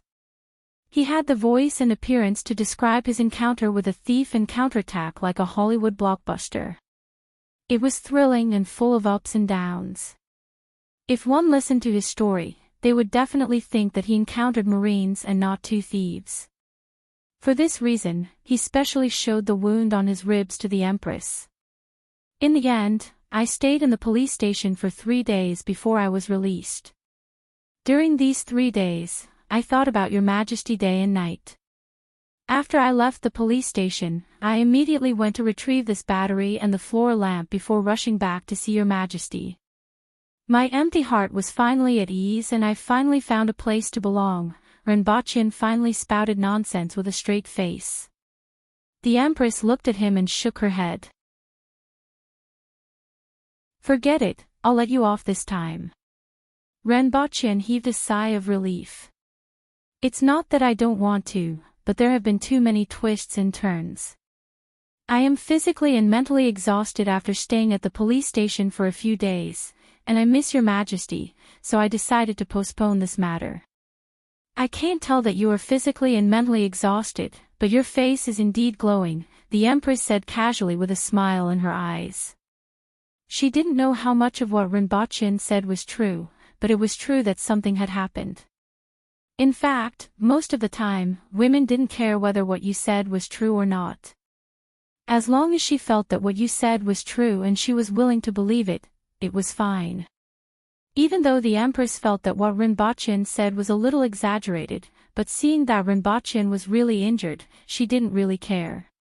Instead, she thought of another matter. Your skills are indeed too weak. When you encounter danger, you don't even have the ability to protect yourself. From tomorrow onwards, I will get someone to teach you martial arts.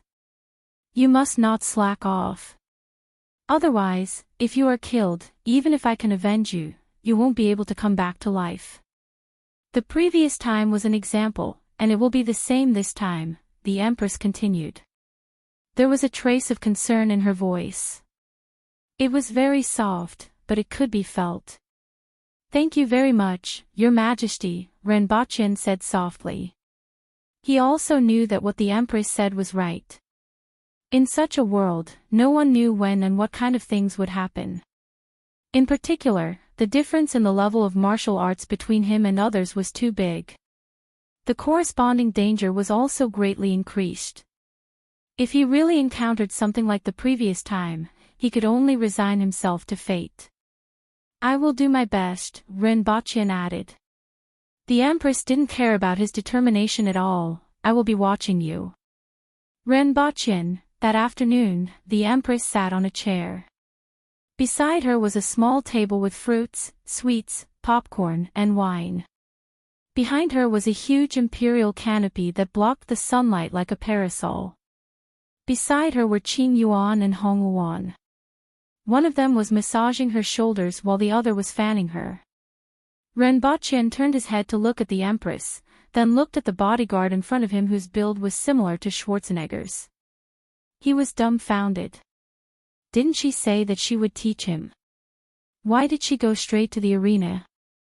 It's faster to learn by sparring directly. This was what the Empress said just now. But now, was it a matter of sparring? Wasn't he about to be beaten up by the other party? Let's begin. Why are you dilly-dallying? The Empress ate popcorn, a grape, and a mouthful of wine. It fully illustrated what it meant to be an onlooker.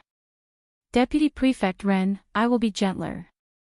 That bodyguard tried to hold back his laughter.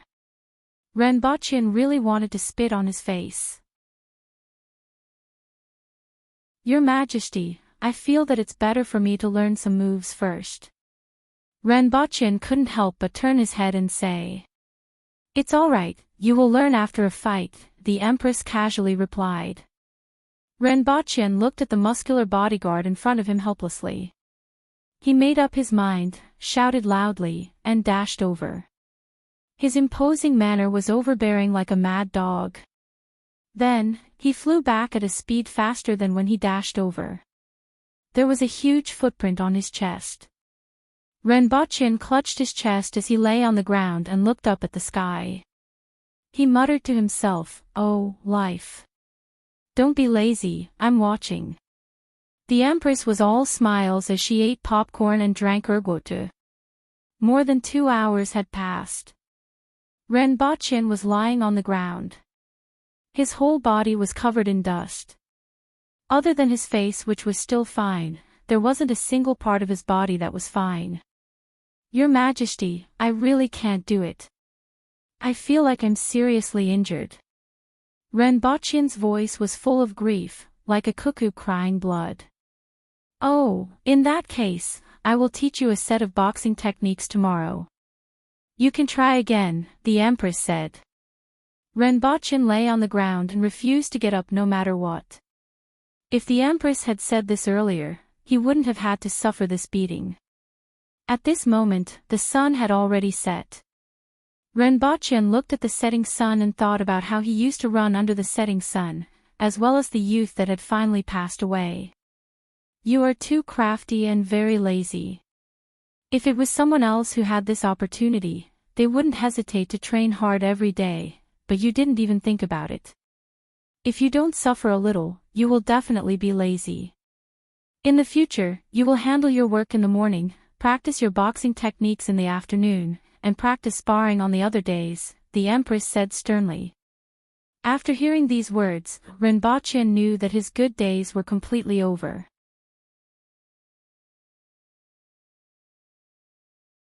Chapter 242. How can this thing emit light? There's actually no smoke at all. Shiqing, Kozhihai, Tongzhinya, Qinchuan, Tuwan, and a few other big shots surrounded the 2 floor lamps in Yangxin Palace Hall and exclaimed in admiration. The Empress stood in front of a mirror not far away and ignored the people behind her. "This thing stores sunlight before releasing it. Therefore, it doesn't require lamp oil or smoke," Renbocchen said nonsense to the group of country bumpkins. "It's indeed a treasure." Everyone nodded after hearing this. "Deputy Prefect Ren, do you still have this treasure?" Tong Jinya asked. "Of course not. In fact, it wasn't a big problem to give each of these big shots a solar battery, but Renbocchen didn't have any intention of giving them something that was ahead of the times. The Empress had some understanding of Earth, but in the eyes of these people, this thing was more magical. It wouldn't be a good thing if it was everywhere. Things like walkie-talkies were too useful. There was no need for solar batteries and lamps as they were meaningless. The group of people surrounded the floor lamps and exclaimed in admiration for a long time, fully satisfying the Empress's desire to show off. Renbocchen felt that she invited so many people to have a meal in the palace just to show off this new toy. Although there weren't many of these things on Earth, they were still very magical in this world. Previously, so many people were doubtful about her choice of a husband. At this moment, she was able to use the electric lamps on Earth to scare those big shots. This made her feel much better.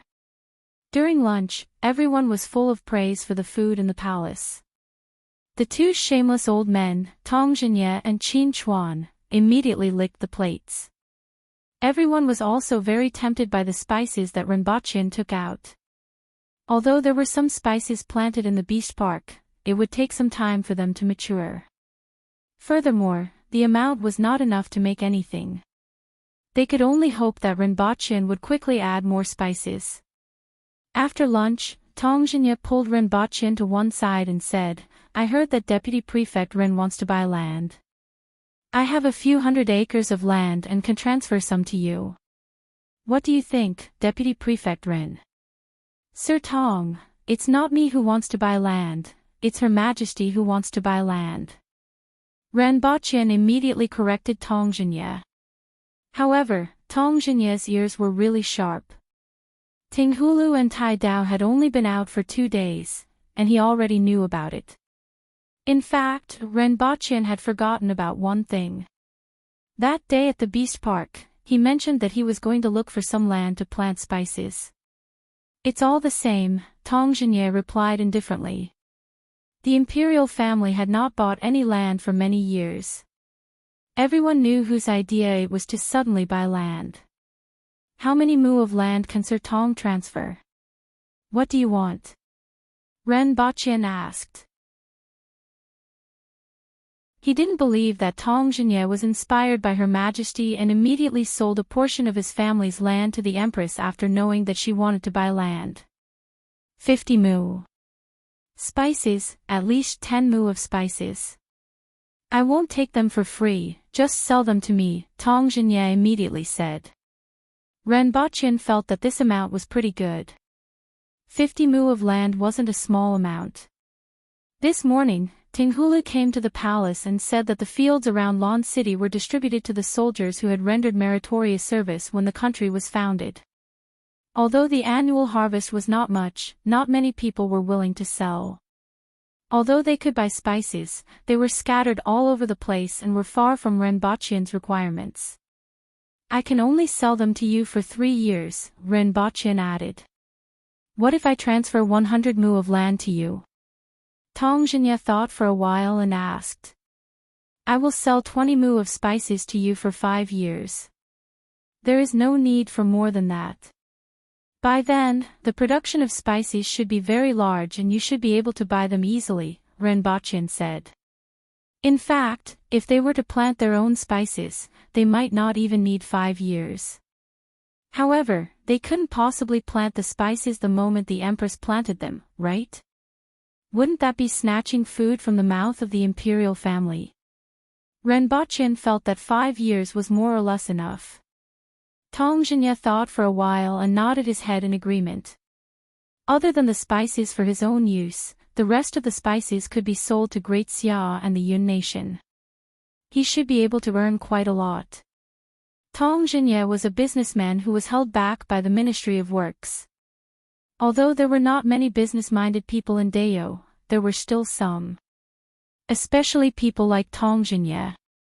I will take my leave first. Tong Jinye looked at Tu Wan and nodded his head at Ren Baqian.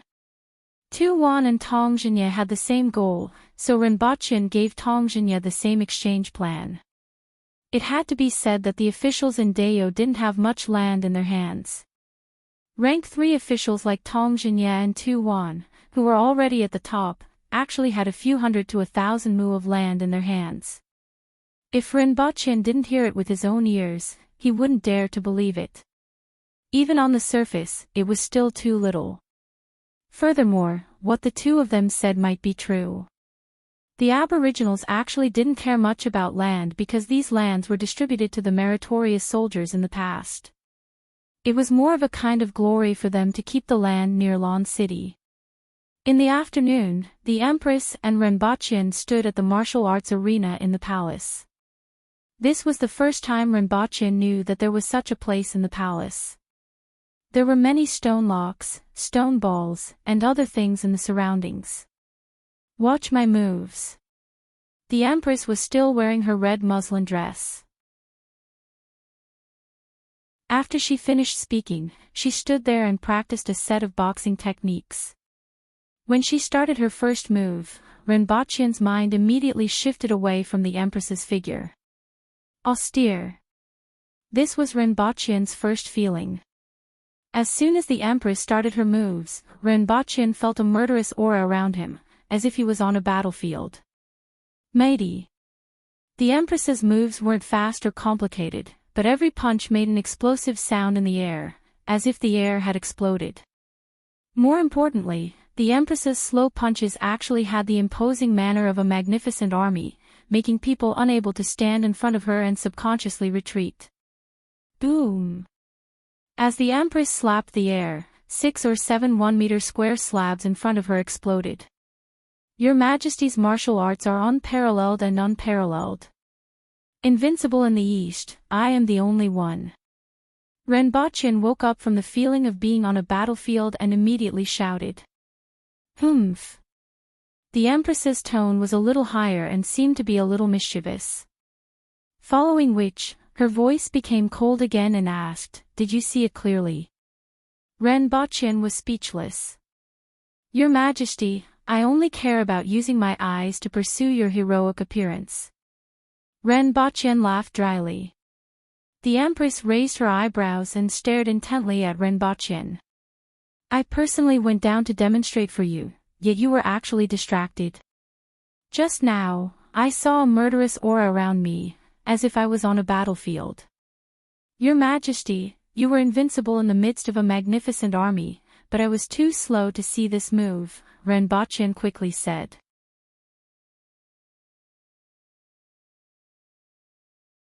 Chapter 243. Renbochin's upper body was exposed as he stood in the middle of the arena. Over the past few months, he had grown quite a bit of muscle. At the very least, his original ribs were nowhere to be seen. At this moment, his eyes were filled with determination as he stared at his opponent. Even if Qin Qing was beside him, he wouldn't be able to recognize this sharp-eyed, sword-like, ruthless man. He was actually his friend, who many people thought was ordinary and unremarkable. The laptop behind him was connected to the sound system and was playing the song, Into the Battlefield. It was a hot-blooded high school soundtrack. When he watched this movie, this music simply made his blood boil. At this moment, the strong rhythm and dense drumming made Renbochin's adrenaline surge and his fighting spirit surge. He felt that if he had a gun, he would be able to carry it onto the battlefield. At this moment, Renbochin's opponent's attention was obviously attracted by the thing that was making the sound not far behind him. His gaze wandered and was fixated on the sound system. Chance! Renbochin's eyes lit up. He stomped on the ground and dashed toward his opponent like a wild dog released from its leash. Bang! Then, he flew back at a faster speed and landed heavily on the ground with a 46-yard large footprint on his chest. Ouch! Renbochin groaned as he lay on the ground. Your Majesty, I need to change my opponent. You can choose from the Imperial Guards. The Empress, who was eating popcorn not far away, said generously. Can I lower the age of the Imperial Guard? I haven't even reached the manual level. Renbochin cried.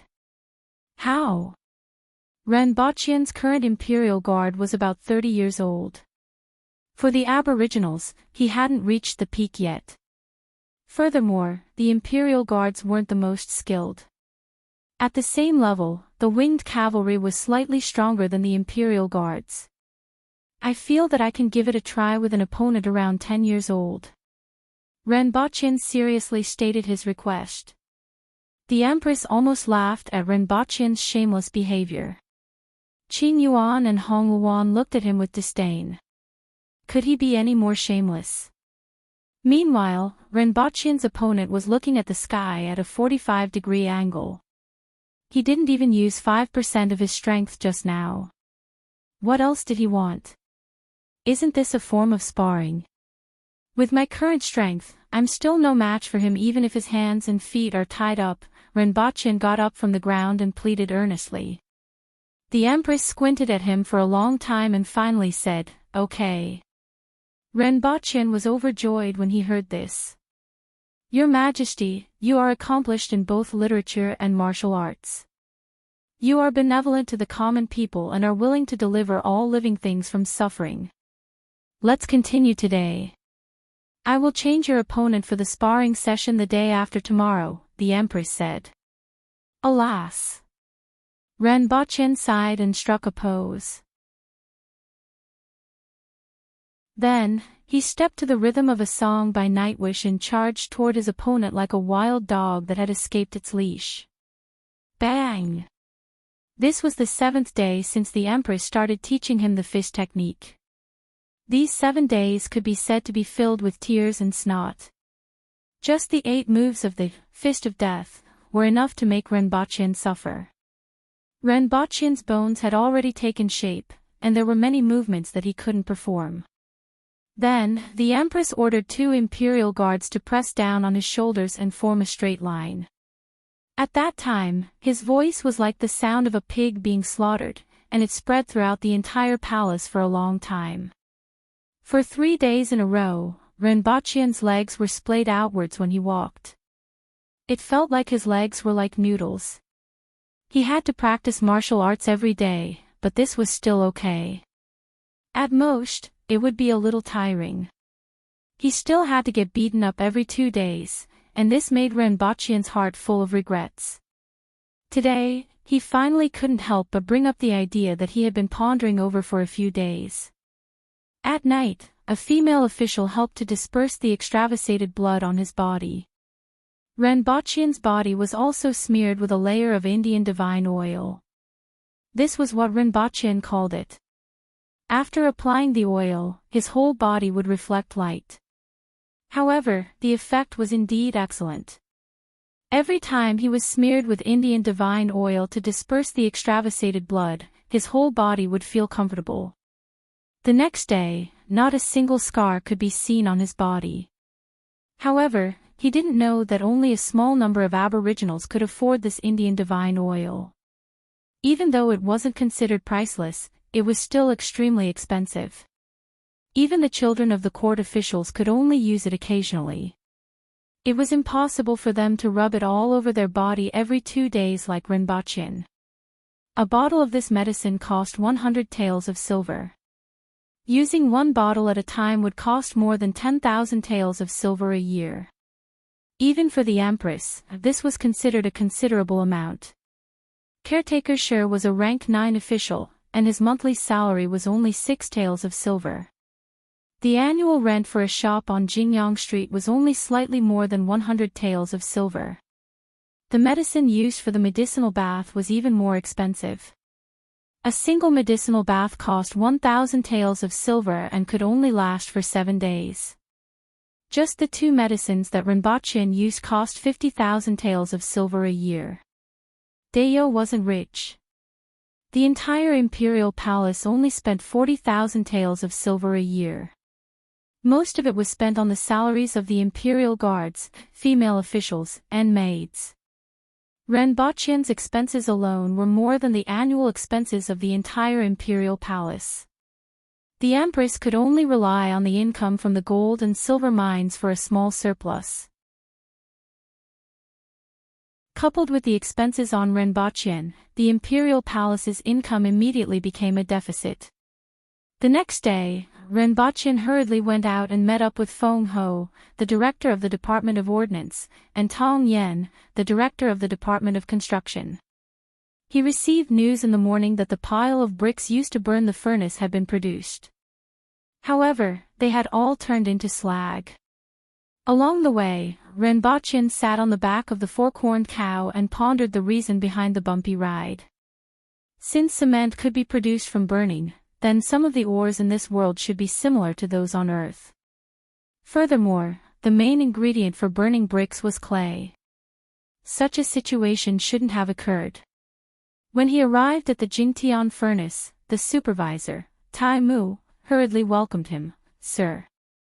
Yesterday, the furnace fire was extinguished. We wanted to follow your instructions to take out the bricks, only to find out. Let's wait and see." Renbachian waved his hand and hurriedly rushed to the furnace. The bricks inside had not been taken out yet. Renbachian went down the ladder and saw that only half of the bricks were left. The rest had turned into slag and fell to the bottom of the furnace. The remaining bricks looked cracked on the surface. Many of them were bulging. When he touched them with his hand, they immediately turned into fragments. Renbachian frowned. What was going on? "Sir Ren, how is it?" Tong Yen shouted from above. After drinking together at the brothel, everyone was very familiar with each other. Renbachian frowned and climbed out of the furnace with dust all over his body. He said to Tai Mu, "Do it again. I want to see what the problem is." Then, he said to Tong Yen, "I'm not sure. Let's see." While the craftsman of the Jingtian furnace was working, Renbochin took out a piece of paper and compared it step by step to see which step was the problem. "There's no problem," Renbochin muttered. He personally saw the craftsman of the Jingtian furnace crushing, stirring, and kneading the brick step by step. There was no problem at all. Could it be that there's something wrong with this piece of paper? Renbochin started to suspect if there was a problem with the information he found. There might be something that wasn't written on this piece of paper. "Sir Ren, what's this?" Tong Yan and Feng Ho leaned their heads over. Just now, they saw him holding a piece of paper and mumbling to himself. "I remember some things," Renbochin replied casually. In any case, the two of them couldn't understand it. "I've never seen this kind of writing before." Tong Yan glanced at it and shook his head. Renbochin ignored him. It would be strange if he had seen it before. "Hey, what are you guys doing?" Renbochin looked at the craftsman as he sent the kneaded bricks into the furnace. "Sir, you said to burn it." The craftsman looked at him blankly. "Dry it in the shade, dry it in the shade first." "How are we going to burn it if we send it in like this?" Renbochin's eyes widened. It was clearly written on the paper that it had to be dried in the shade. "Sir, you told us to burn it in this way the last time." Taimu was dumbfounded. "How is that possible? The bricks haven't even dried yet, how can they be burned?" Renbochin stared at him. "Sir Ren, you didn't say to dry it in the shade the last time." "This is how we burn it," Feng Ho said righteously. Renbochin looked at Feng Ho with disdain and said, "How is that possible?" He thought to himself, "Damn it, did you really not say it the last time?" Thinking about it carefully, it seemed that the last time, the cement and the bricks were all done in one day. How could there be time to dry it in the shade?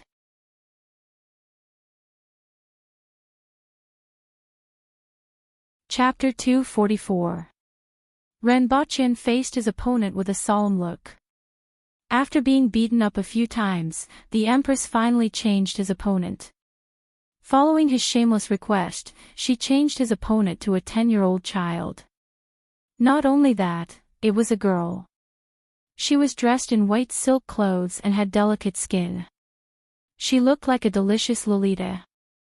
Upon seeing this Lolita, Renbochin's mind was filled with the death penalty of at least 3 years in prison. "Your Majesty, I can't do it." Renbochin frowned for a long time before sighing and turning his head to look at the Empress. "If you can win, I will give you a reward." The Empress's voice carried a hint of charm. Renbochin listened to the Empress's voice and didn't get carried away. The fact that the Empress dared to say such a thing clearly showed that he couldn't beat this Lolita. "Why don't you change your opponent to an 8-year-old? The Empress, Qing Yuan, Hong Yuan, the Imperial Guards, and even the Lolita were shocked. Each and every one of them widened their eyes. "Can you be any more shameless?" "I'm just joking. Why don't you change your opponent to a boy?" Renbochin laughed mischievously. If it was a boy, he should be able to do it. "Defeat her first," the Empress said while eating shaved ice. Renbochin sighed, lowered his head, and jogged over. He opened his notebook and played Nightwish's She's Mystical In. The atmosphere immediately exploded. The little loli stared curiously at the 2 big boxes that were producing the sound with a pair of cute eyes. Her fingers subconsciously followed the rhythm of Nightwish's song. "How do I address you?" Renbochin finally put on a serious look, cupped his fists at the Lolita, and said calmly. The Lolita glanced at him, cupped her fists, and said, "Tong Lan." Renbochin felt that this Lolita was definitely not from an ordinary family. Her silk clothes weren't something that an ordinary person could afford. When he heard her surname was Tong, he subconsciously felt that she might be related to Tong Jinye. "How is she related to the Minister of Works, Sir Tong?" Renbochin asked again. "That's my grandfather," Tong Lan said softly. Oh, as expected. Ren Baqin nodded. Then he said, a few days ago, I went to a brothel with your grandfather. Oh. The little loli nodded without any reaction. Come on, one look and I can tell that you don't know what a brothel is. You have wasted your words, Ren Baqin thought to himself when he saw her acting like this. At this moment, the Empress's cold voice sounded beside his ear, you really can't forget it. Why don't I accompany you? This subject is using tactics. As the saying goes, attacking the heart is the best. The best strategy is to attack the stratagem. Ren Baqin saw that the little Lolita didn't have any reaction, but the Empress reacted first. He immediately turned around and spoke in a deadpan manner. Everyone had a look of contempt on their faces. Don't you have any shame? Ren Baqin helplessly turned his head and looked at the obviously absent-minded Lolita. He crouched down slightly and exerted force with his legs to scuttle forward. Unparalleled vanguard! Ren Baqin shouted. When the crowd saw him make his move, they finally perked up. Then, when they saw his legs kick 6 times in a row, their faces twitched. This move was clearly a horse-stomping chain kick. The moves of the Fist of Death were simple and ferocious. It was considered a widely spread fist technique in the army. Even if the crowd had not practiced it before, they more or less had some understanding of it. When they saw him make his move, they immediately realized that what he shouted and what he used were 2 completely different moves. The opponent was a 10-year-old child, yet he was still so shameless. These few days, Ren Baqin had once again refreshed everyone's impression of how shameless he was. Bang! Ren Baqin's nostrils spurted out blood as he fell to the ground.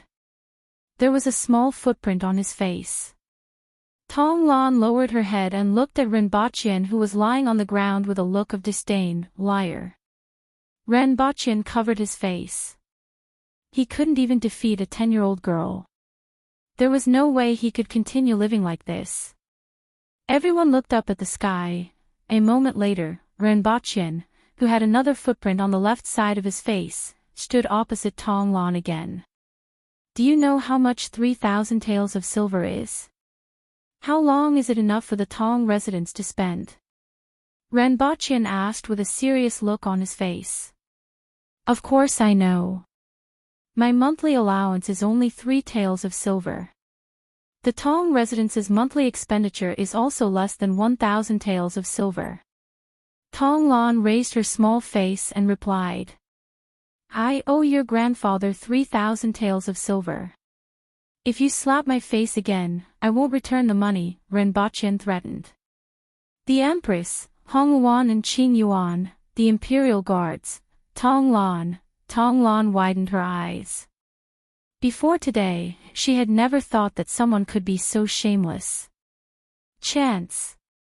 Ren Baqin saw that she was distracted and immediately shouted, 100 battles on the battlefield. Both of his fists stretched out and stirred, creating an indomitable momentum. Everyone watched helplessly as he shouted, 100 battles on the battlefield, but in reality, he was using unparalleled vanguard. Bang! Ren Baqin held his stomach and fell head first onto the stone slab. I didn't slap his face this time. It's only right and proper to repay a debt. Grandfather said that if someone owes you money and doesn't return it, you should beat him until he returns it. Tong Lan lowered her head and said seriously. Ren Baqin suffered a lot from this day. Finally, he sadly realized that he couldn't even defeat a 10-year-old child. Even if the other party was Tong Jinya's granddaughter and had practiced martial arts since young, she was still a 10-year-old child. Sitting in Yangxin Palace Hall, the Empress saw his downcast face and finally couldn't help but say something. Now that you know the difference in strength, you just have to work harder in the future. Your Majesty. Ren Baqin raised his head gratefully. How about changing it to an 8-year-old opponent? I can't thank you enough. The Empress felt like slapping Ren Baqin to death. Why didn't she realize that he was so shameless in the past? Your Majesty, the Aboriginals are indeed blessed by the heavens. Their individual strength is peerless, and I still need to work harder. Renbochin immediately corrected himself. The Empress's expression became better. She took out a piece of paper from under the cushion on the couch and threw it to Renbochin. Take a look. Renbochin received the paper doubtfully and opened it to carefully read the words on it. After a while, Renbochin raised his head in bewilderment and asked, Poison Warrior. Jia Su had lived his entire life with such a title, and now it was pinned on him. Would Jia Su be so angry that he would jump out of his coffin? The Empress nodded slightly and said, Previously in Great Xia, we poisoned about 8,000 people to death with sarin gas. Including the ones killed by the winged cavalry, Great Xia lost a total of 13,000 people. In addition, the 9 pavilions were also destroyed. After investigating for a long time, Great Xia determined that you were the culprit. After all, no one in Dao is good at using poison, and you are the most suspicious. Great Xia might assassinate you. After all, according to their judgment, your existence is too dangerous to Great Xia, second only to the General-in-Chief who supports the nation, Hong Wu. I feel that the people they sent are already on their way. Renbochin continued to be bewildered, however, they didn't accuse you unjustly. Even though you didn't do it personally, it's almost the same. Furthermore, at the Falling Moon Gorge, you were the one who poisoned 2,000 people to death. You should be considered a meritorious deed, the Empress added. Renbochin looked aggrieved and said, Is it better for me to not leave the palace these few days? You can hide for a while, but you can't hide forever. You will have to leave the palace eventually. Therefore, practice your martial arts diligently and have more ability to protect yourself. The Empress frowned. The strength of the people that Great Xia sent to assassinate Renbochin next time would probably not be the same as the previous 4. This made the Empress somewhat worried. However, there were still many things that Renbochin needed to do. He couldn't possibly hole himself up in the palace forever, right?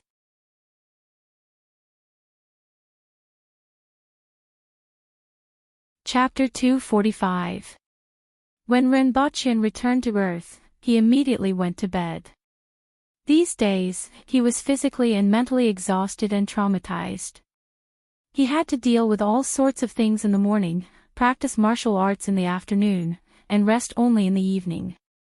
Every other day, he had to be ravaged by a Lolita who had her hair combed into 2 buns to show him why flowers were so red. Finally, he had to face threats from abroad and be on guard against assassinations. He hadn't left the palace for a few days. Sigh. Renbochin sighed deeply. When would these days come to an end? He lay on the bed for a long time before getting up. There were many missed calls on his phone. Among them, Ching alone had called 10 times. There were also some who he didn't know. Renbochin thought for a while and felt that there shouldn't be anything going on recently. The last time he came back, the verdict was that it was justified self-defense. After all, he was a law-abiding citizen, and the evidence at the scene had proven everything. Even the jade pendants and some other things had been retrieved. Why was Ching looking for him? After thinking for a while, Renbochin decided to call Ching. Brother, you are my brother. Can you watch the time before calling next time? Ching was full of resentment. Renbochin chuckled. I have been so miserable these days, but I only harassed you once. I see that you have made a few calls. What's the matter? Renbochin asked. There's good news. There's progress in the R worm research. However, let's talk about the details tomorrow. Ching hung up immediately after he finished speaking. When Renbochin called again, the other party's phone was turned off. He then threw the phone aside. If he waited for the laboratory to conduct the research, his bones would have turned into ashes by now. However, there were still benefits. After all, there was a result from the research, which meant that the new drug was one step closer to the market. As for the specifics, he still had to see what the results were. This time, he brought back some green vines and seeds. These things would probably come in handy very soon. It was said that these green vines grew very fast. They could grow a lot in a few months and could be used in half a year. Renbochin had personally experienced the effects of this green vine water. It could crush all the hangover medicines on the market. As long as this thing was marketed, he would soon have a source of income. After lying on the bed in a daze for half a day, Renbochin entered the visualization of water. An hour later, he came out of the visualization of water, and immediately fell asleep. When he woke up the next morning, he spaced out for a while before changing his clothes and going downstairs for breakfast. Then, he took the IV to the laboratory. "Lucky boy, you actually came. How rare." Su Shan greeted Renbochin as soon as she saw him. She lacked the proper respect for this big boss. The main reason was that Renbochin appeared too infrequently. Furthermore, he wasn't in charge of anything. He was just a big financial backer and a provider of research directions. "Is there any progress with the R-worms?" Renbochin asked. "Indeed. Follow me." Su Shan brought Renbochin to her office and took out a pile of documents and photos to explain to him. 10 minutes later, Renbochin summarized the content that Su Shan had explained to him for a long time. It was a certain substance in the body of a deep-sea organism that contained the antidote that he brought previously. It could suppress the R-worms, and with sufficient dosage, it could be said that it could kill the R-worms. The only problem was that it was harmful to the human body. However, for leukemia patients, this was already a small problem. "How long do you need to complete the research and development of the drug?" Renbochin asked. 2 years at the earliest, and at least 3 years for it to be on the market. Su Shan gave a rough figure. Renbochin nodded his head and asked, "How's the black mud cream?" "I'm afraid it will take even longer. The growth of some medicinal herbs is too slow," Su Shan replied. "I brought some good stuff for you." Renbochin pushed the bag over. Su Shan's eyes lit up when she heard this. One had to know that the first 2 items that Renbochin brought were new things that no one had discovered before. She didn't expect him to bring out something new again. "You have already become a legend in my heart. I really want to know, where did you get so many good things from?" Su Shan couldn't help but say. She took out the IV from the bag without any delay. It was as thick as 2 fingers. Although it had been plucked for some time, it was preserved very well. Its entire body was emerald green, and only the edges were a little withered. "What's this?" Su Shan took the IV and examined it. She couldn't help but ask. "It's called ivy. When this thing is ground into powder, it can cure a hangover. It's better than all the hangover medicines in the market." Su Shan was slightly disappointed after Renbochin finished speaking. This wasn't what she wanted. "Don't look down on it. Its effect is the same as the black mud cream. It takes effect immediately and is very powerful," Renbochin said. "I understand. We will start researching on it as soon as possible. According to what you said, this ivy should have a good effect on protecting the liver." Su Shan nodded her head. "The laboratory is already short of manpower. It's best to increase the manpower. I'm not responsible for this. You can report this to the higher-ups." Before Renbochin could finish his sentence, Su Shan had already picked up her phone and called Papa Chin. She had fully displayed her swift and decisive attitude.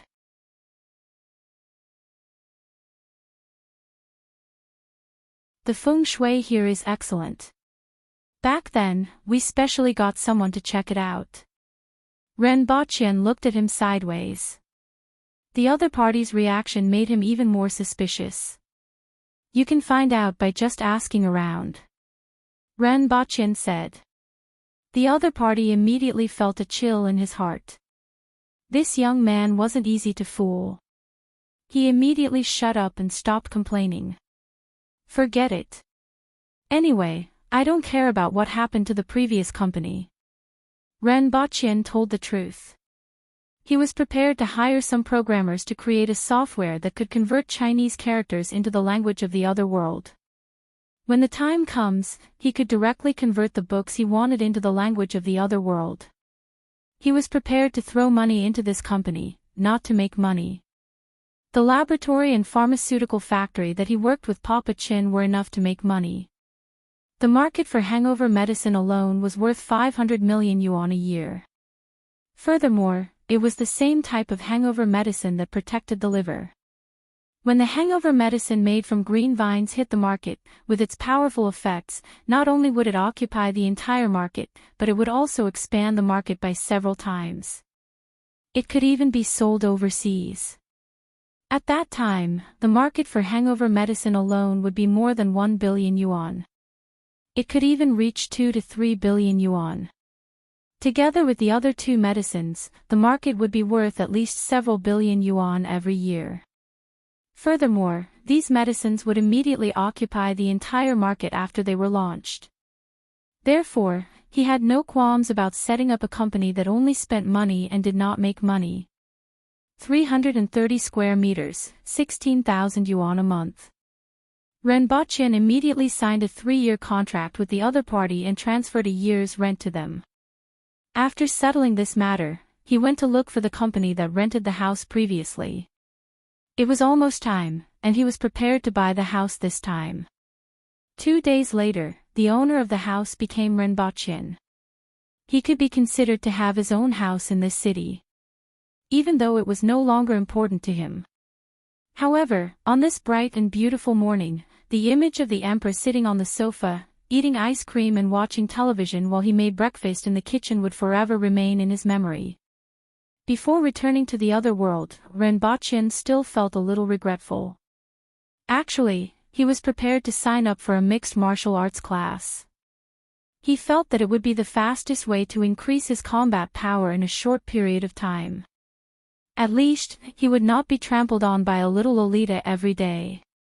However, these days, he was busy handling the transfer of the house. He also had to find a headhunting company to help him find an assistant. Unfortunately, he was not satisfied with a few of them.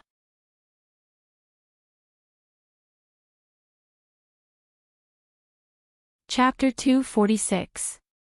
When Ren Baqin returned to the other world, he suddenly felt that he had forgotten something. He frowned and pondered for a long time.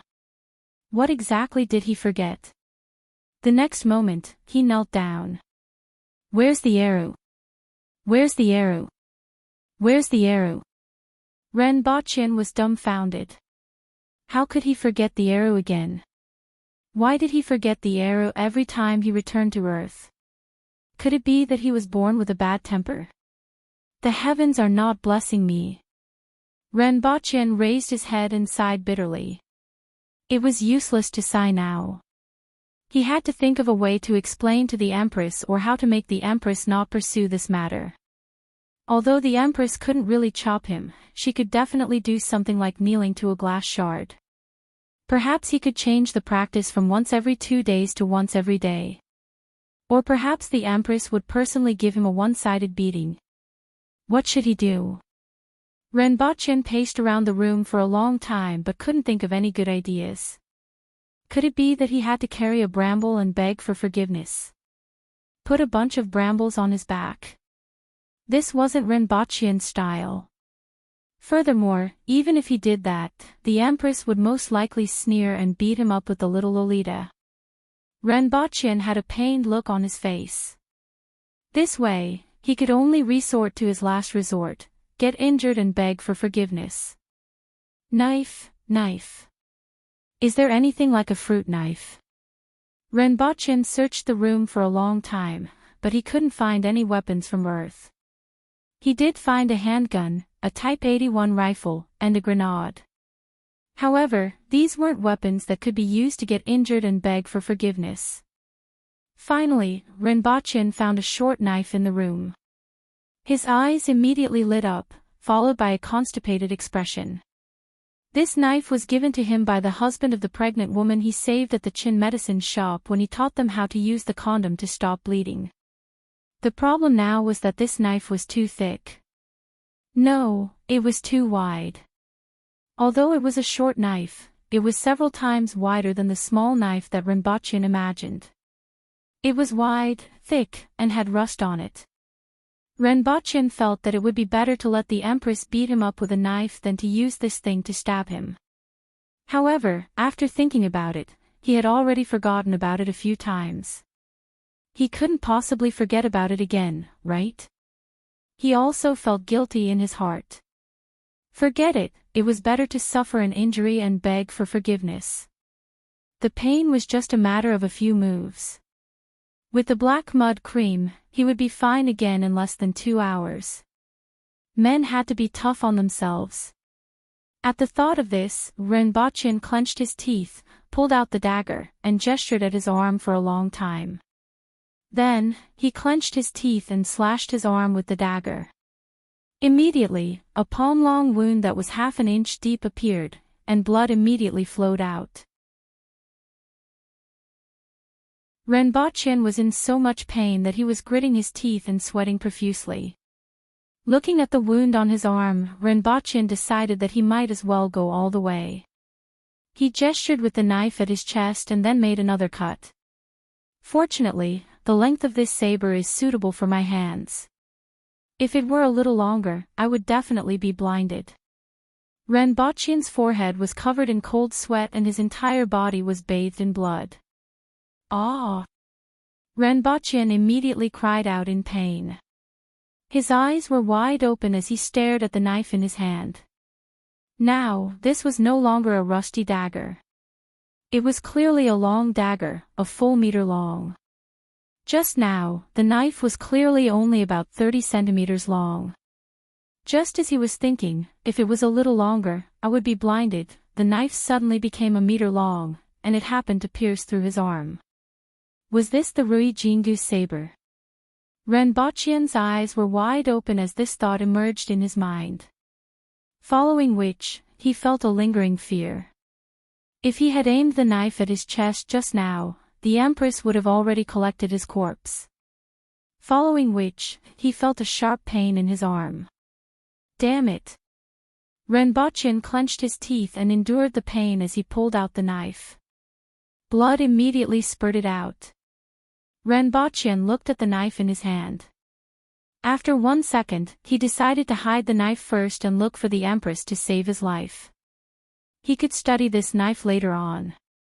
After stuffing the knife under the mattress, Rinpoche's lips trembled as he picked up the walkie-talkie and called the Empress. 10 seconds passed, 20 seconds passed, 1 minute passed. Rinpoche looked at the sky. It was daytime, why wasn't the Empress's walkie-talkie by her side? I won't die from excessive blood loss, right? When Rinpoche thought of this, he trembled even more. He hurriedly pushed open the door and ran out to look for the Imperial Guards for help. Seeing Deputy Prefect Rin running out to ask for help with his body covered in blood, the Imperial Guards were scared stiff. Everyone knew how much the Empress doted on him. If anything were to happen to him, the consequences would be unimaginable. Your Majesty, I don't know how Deputy Prefect Rin got injured all over his body. I have already asked the doctor to send someone to treat him. In a large hall, the Empress was soaking in a clear pool with her eyes gently closed. At this moment, Hong Wuan's voice came from the door. The Empress suddenly opened her eyes.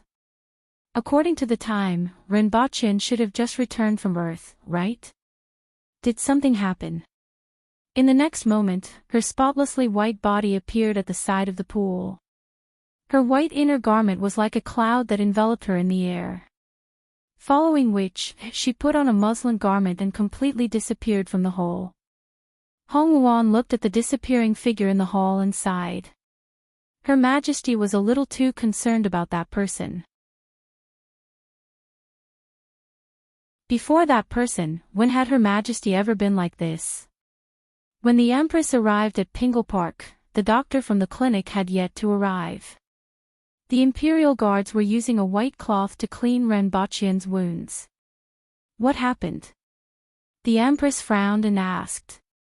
Her entire body was filled with killing intent. Your Majesty, this is a long story.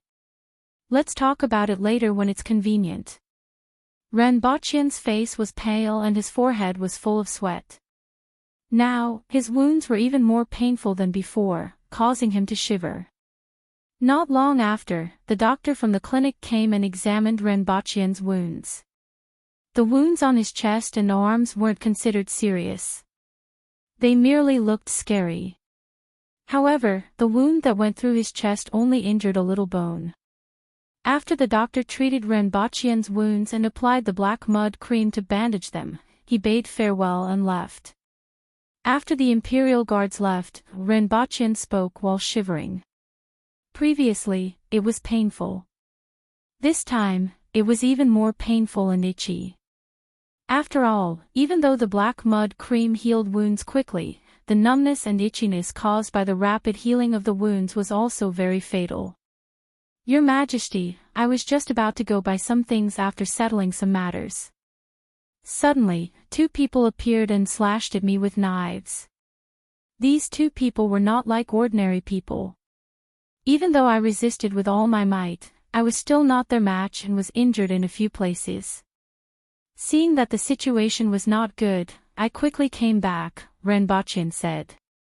The Empress frowned and said, find out who did it. I will exterminate his entire family. Thank you, Your Majesty.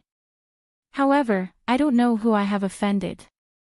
I will have to investigate carefully when I return, Renbachian quickly said. I didn't expect such a thing to happen in your world, the Empress said. Where there are people, there will be underworld.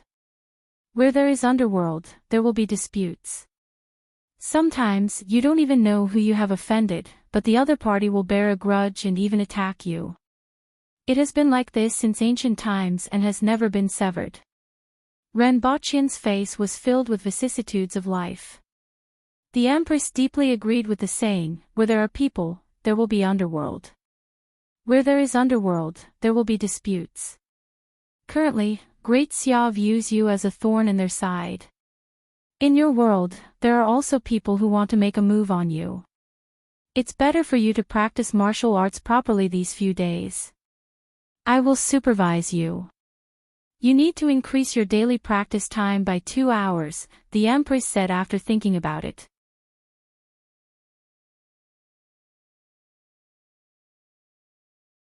Chapter 247. Your Majesty, I'm still injured. Renbachian was at a loss. He was still thinking about the knife under the mattress. My wounds have healed. At most, I'll just lose some blood. Or do you want me to spar with you personally? The Empress was so angry that she had a headache. He had never seen someone who disliked martial arts so much. In Deo, who wouldn't work hard when given such an opportunity? At this moment, there was still a faint scar left on Renbachian's wound. The effects of the black mud cream could be said to be miraculous. It was just that the wounds were so painful that they made people want to die. Just like that, Renbachian's 6 hours a day of martial arts practice became 8 hours a day of martial arts practice. Renbachian felt that he had succeeded in courting death. If he had known earlier, he would have let the Empress do a double team. Renbachian dragged his exhausted body as if he had just been ravaged by someone. He returned to his room, closed the door and windows, and took out the knife from under the mattress. For the entire day, his mind was filled with the Rui Jingu saber. It could be long or short, and he did not know if it could be big or small. Did I come across a treasure? Renbachian had this thought in his mind for the whole day. Once he returned, he hurriedly checked it out. Renbachian felt that he knew very little about this world. For example, the weapons used by the Aboriginal warriors were all made of ordinary fine iron. He had never heard of any heaven-grade weapons. It just so happened that there was a spirit sword in this world, something that even Newton and Darwin's coffins could not contain.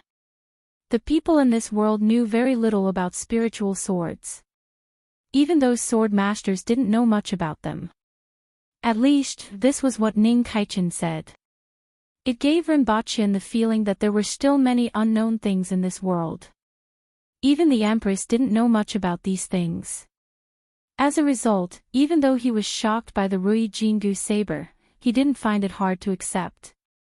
Instead, he wanted to know what kind of treasure it was. At this point in time, the saber in Rinpoche's hand had reverted to its original form of a short saber.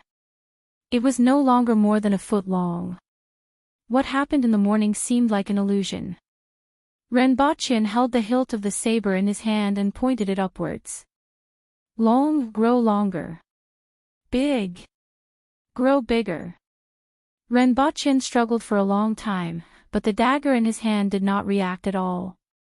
If it wasn't for the knife that pierced his arm in the morning, he would have thought that it was an illusion.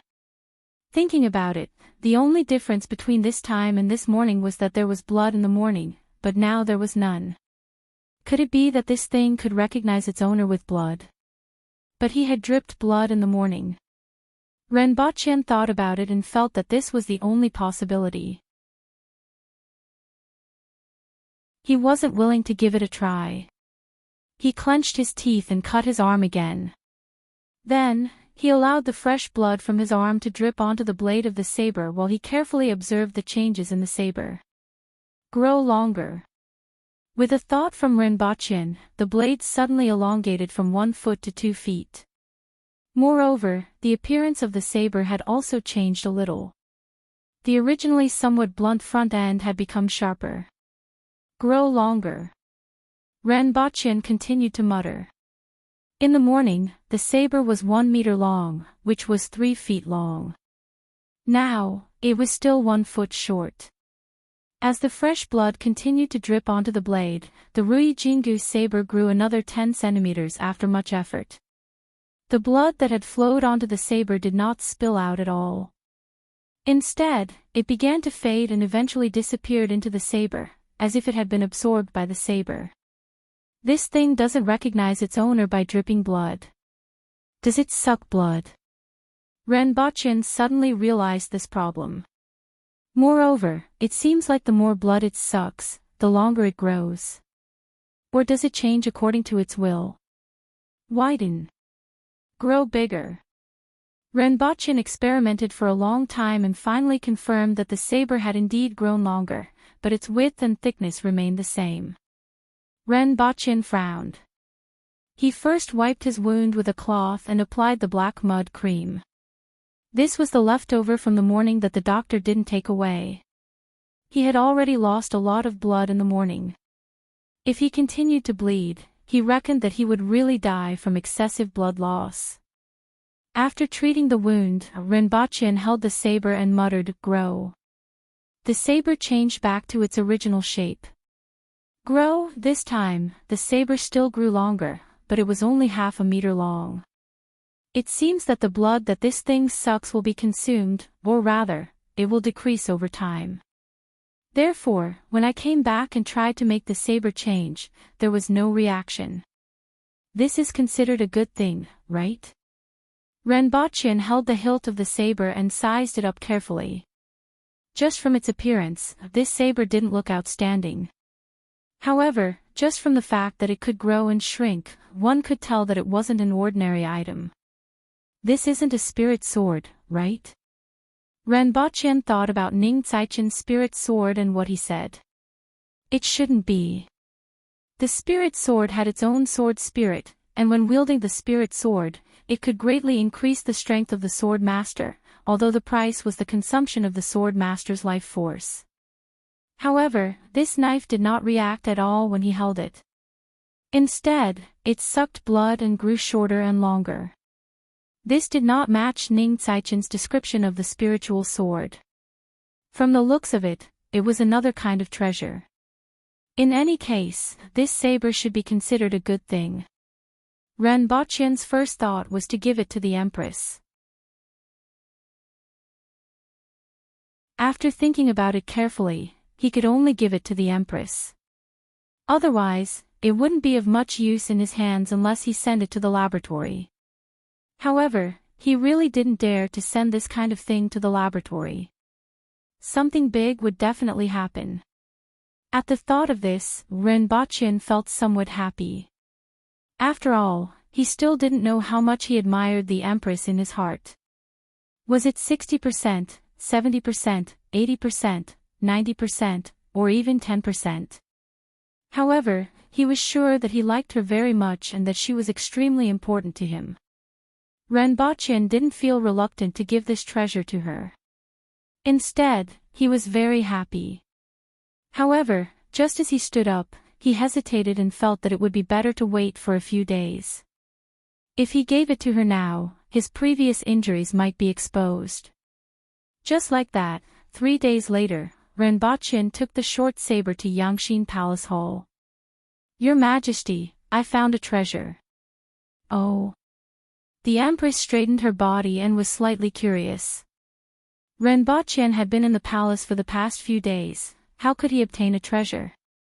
This short saber. Renbaqian looked like he was presenting a treasure. He handed the short saber to the Empress and was prepared to keep her in suspense. In a while, he would show the Empress how long this saber could grow and shrink. The Empress took the short saber from Renbaqian's hand. It was wrapped in an ordinary leather scabbard and the handle was also wrapped in a layer of animal skin. It didn't look precious at all. Renbaqian casually took the short saber out of the scabbard. It was only about a foot long, slightly thick, and the front was blunt. The body of the saber didn't look sharp and even had a few rice grain-sized nicks. Renbaqian had a proud look on his face. This saber definitely didn't look any different from the outside. It was just an ordinary, slightly worn-out short saber. He had it for so long. If he hadn't been injured that day, he wouldn't have discovered it. The Empress initially thought that Renbaqian had really found a treasure. However, upon closer inspection, it was indeed an ordinary short saber. She couldn't help but raise her head and look at Renbaqian. "Your Majesty, this short saber is indeed a treasure. Previously, I taught a set of hemostasis techniques at the Qin family's medicine shop and saved a pregnant woman. The pregnant woman's husband gave this saber to me as a token of gratitude. At first, I thought it was just an ordinary short saber. I didn't expect to find out that there was a secret hidden within it this morning." Renbaqian told the Empress about the origin of this saber as if he was narrating a story. As the Empress listened, she caressed the body of the saber and flicked it with her finger. Clang! Clang! Renbaqian's eyes widened all of a sudden. His mouth, which was originally talking incessantly, couldn't even utter a single word. It broke. It broke. It actually broke. He saw that with that flick of the Empress's finger, the body of the saber immediately became shorter. The tip of the saber drew an arc and fell to the ground. The Empress looked at the broken edge of the saber. It wasn't hollow and there wasn't anything hidden inside. She raised her head and looked at him doubtfully.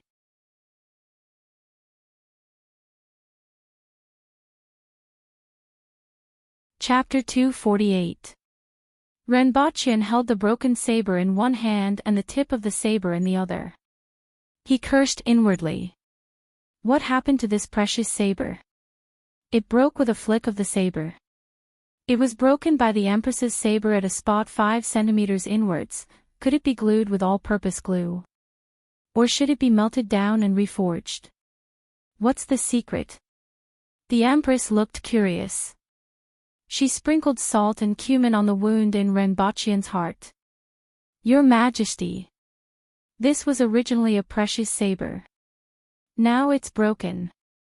Renbaqian's heart ached. "A precious saber." "I couldn't tell," the Empress replied noncommittally. Sigh. Ren Baqin sighed. His mind was filled with thoughts on how to reattach the saber and whether it could still be used. He said helplessly, I accidentally discovered that this saber can change its length with my thoughts after being stained with blood. I thought it was a treasure and came to gift it to your majesty. I didn't expect it to break. Change its length. The Empress found Rinpoche's words strange, but she didn't find anything special about this saber. At least it can change its length, but I don't know if it can still be used. Rinpoche pondered and cut his arm with the saber. Blood flowed directly onto the saber. The first time he cut himself, he was still afraid of pain and clenched his teeth for a long time.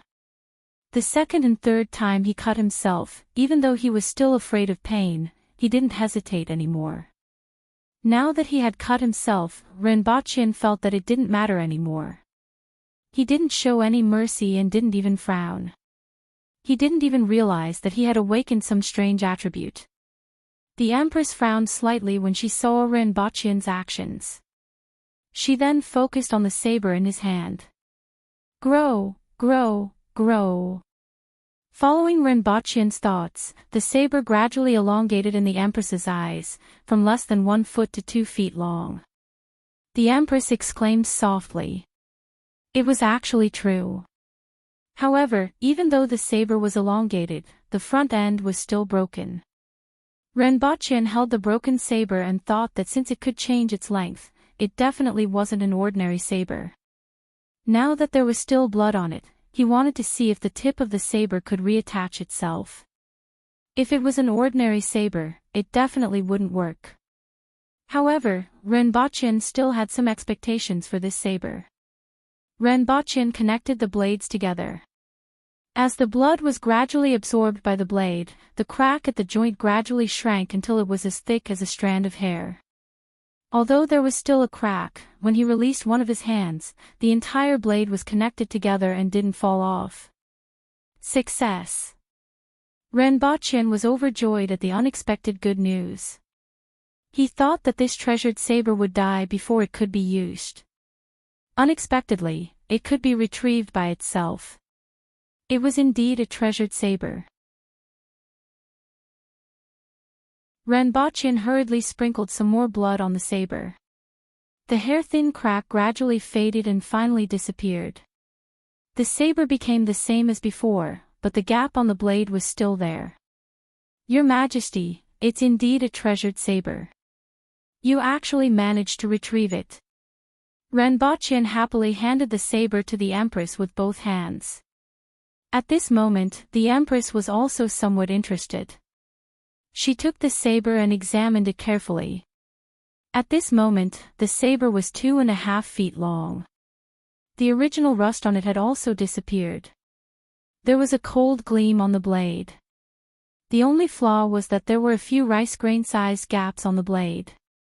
Just now, she personally saw the saber grow from 1 foot to 2.5 feet.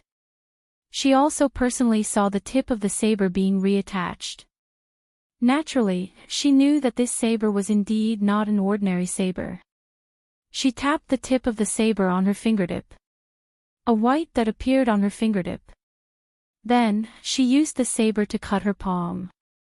A white line appeared on her palm and disappeared in a flash. Your Majesty! Rinpoche was first shocked by the Empress's actions.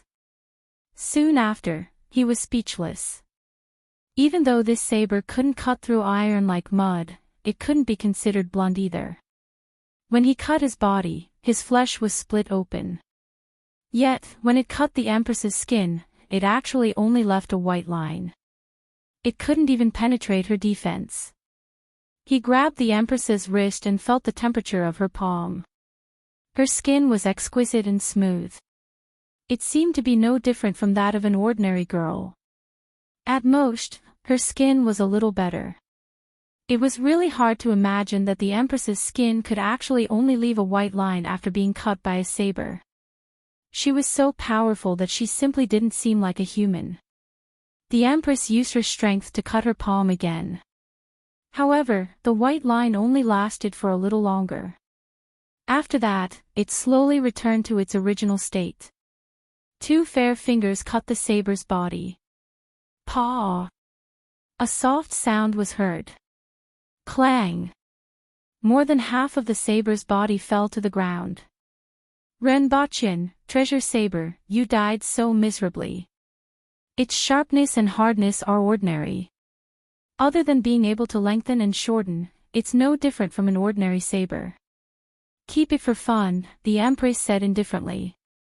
Even though it was somewhat novel, the Empress lost interest in this saber after trying it out.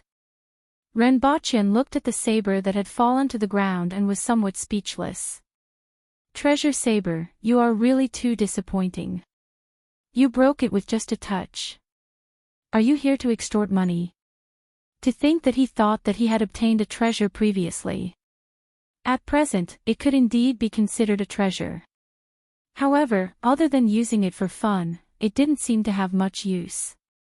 If this saber was used as a weapon, it wouldn't immediately break after a single slash.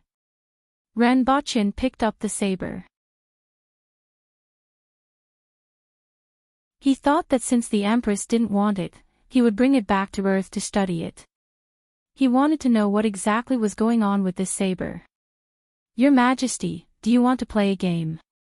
Renbochin suggested excitedly when he saw that the Empress was bored to death in the palace. What is it? The Empress asked casually. She wasn't too interested in it. KOF. Renbochin took out the bag that contained the laptop previously. There were 2 game controllers inside. He had prepared these the previous time as he thought that if the Empress was bored in the palace, she could also play some games. Your Majesty, this should be done like this, like this, like this. Renbochin sat side by side with the Empress and taught her how to operate the game controllers. Seeing the small figure that appeared on the laptop screen, the Empress finally became a little more energetic and began to focus her attention. 1 hour later, perfect. A sound was emitted from the laptop. Paw! The game controller in the Empress's hand turned into a pile of fragments and fell to the ground. Boring. The Empress's pretty face was almost raised to the sky with a look of disdain. As she loosened her grip, all the fragments in her hand fell to the ground. Renbochin didn't know whether to laugh or cry.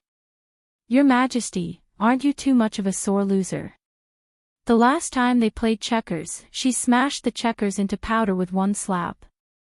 This time, she also smashed the game controller into pieces. Next time, it would be better to play Contra. He didn't know if the character would directly smash the laptop into pieces after death. Looking at the Empress's past 2 times, it wasn't impossible. It was full of dark history. Fortunately, the Empress didn't smash the laptop this time. Both of them could still watch a movie. After lunch, it was time for Renbochin to practice martial arts. Just as he was about to pack his things, his gaze fell on the treasure saber that he had just broken. Suddenly, he discovered something that made him dumbfounded. The end of that short saber was only about 10 centimeters long and was slightly shorter than before. And the part that was broken was still the same length as when it was first broken. It was about 1 foot long. Your Majesty, look. Renbochin was shocked as he picked up the broken saber. For a moment, his mind was filled with a magical melody. I have a beautiful wish when I grow up, I can sow the sun so 1 by 1 is enough will bear many, many suns 1 for the South Pole 1 for the Arctic Ocean 1 to hang in the winter 1 to hang at night la la la. Plant the sun la la la la, plant the sun la la la la la, plant the sun, the magical melody kept reverberating in Renbochin's mind. All he had to do was to replace the word sun with treasure saber. If the broken part wouldn't shorten, would he be able to grow this saber by watering it with blood? As long as he watered it with blood, it would lengthen and then be cut off. Renbochin was shocked. This was simply a magical weapon. Why would he still need to mine iron? He just had to plant the saber.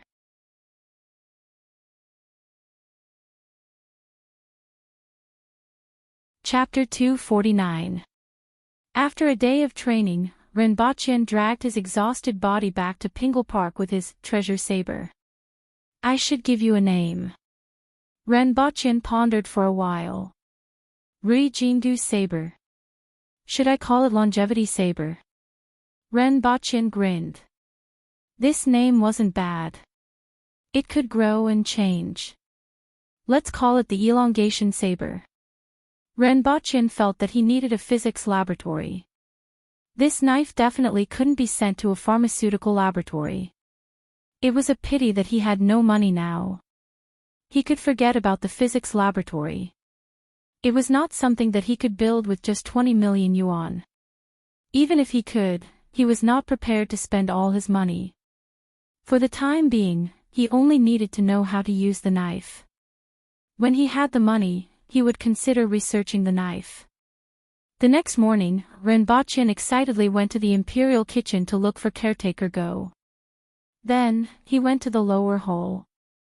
The imperial kitchen was divided into two parts. The first part was the upper hall where the Empress usually ate. Now, his meals were also prepared here. The other part was the lower hall, which was responsible for the meals of the maids, female officials, and guards. Every day, the palace needed to slaughter the livestock there. When they arrived, they saw 2 giant goats, a wild boar, and a scimitar-horned cow ready to be slaughtered. In this world, the wild boar was called a black-faced gentleman, while the scimitar-horned cow was similar to a water buffalo. It was smaller than the fork-horned cow and wasn't as good at running as the fork-horned cow. Use this knife to kill. Renbochin passed the broken knife to the person who was preparing to kill the livestock. The other party had a look of, "Are you kidding me?" This saber didn't even have a sharp point, and it was so short. In the end, Renbochin used a knife that was specially used for slaughtering livestock and soaked the broken knife in a basin of blood. The blood of the 4 animals was sucked clean by it in 2 hours, causing the surrounding people to be shocked. In the past, the blood of a single animal could fill a large basin, but now it was all gone. Renbochin did not explain anything. He carried the saber and returned to Pingle Park. As he thought, grow, grow, grow, the saber grew from half a foot to 6 feet, which was 2 meters long. Renbochin held the long saber and pointed it upwards. Suddenly, he felt that he was like Sephiroth, only lacking a head of elegant long hair and a leather windbreaker. Needless to say, this saber looked a bit thick when it was a short saber, but when it became a long saber, it looked a bit like a Zanmadeo. However, Renbochin also discovered a problem this time. This saber had absorbed the blood of 4 animals, and its length wasn't satisfactory. One had to know that the blood he spilled back then had caused it to grow 3 feet long.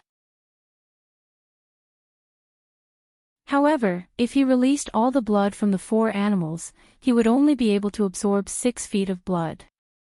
If that was the case, the effect wouldn't be as great as he thought. Could it be that only human blood was effective? Could it be that only his blood was effective? At the thought of this, Renbochin was shocked.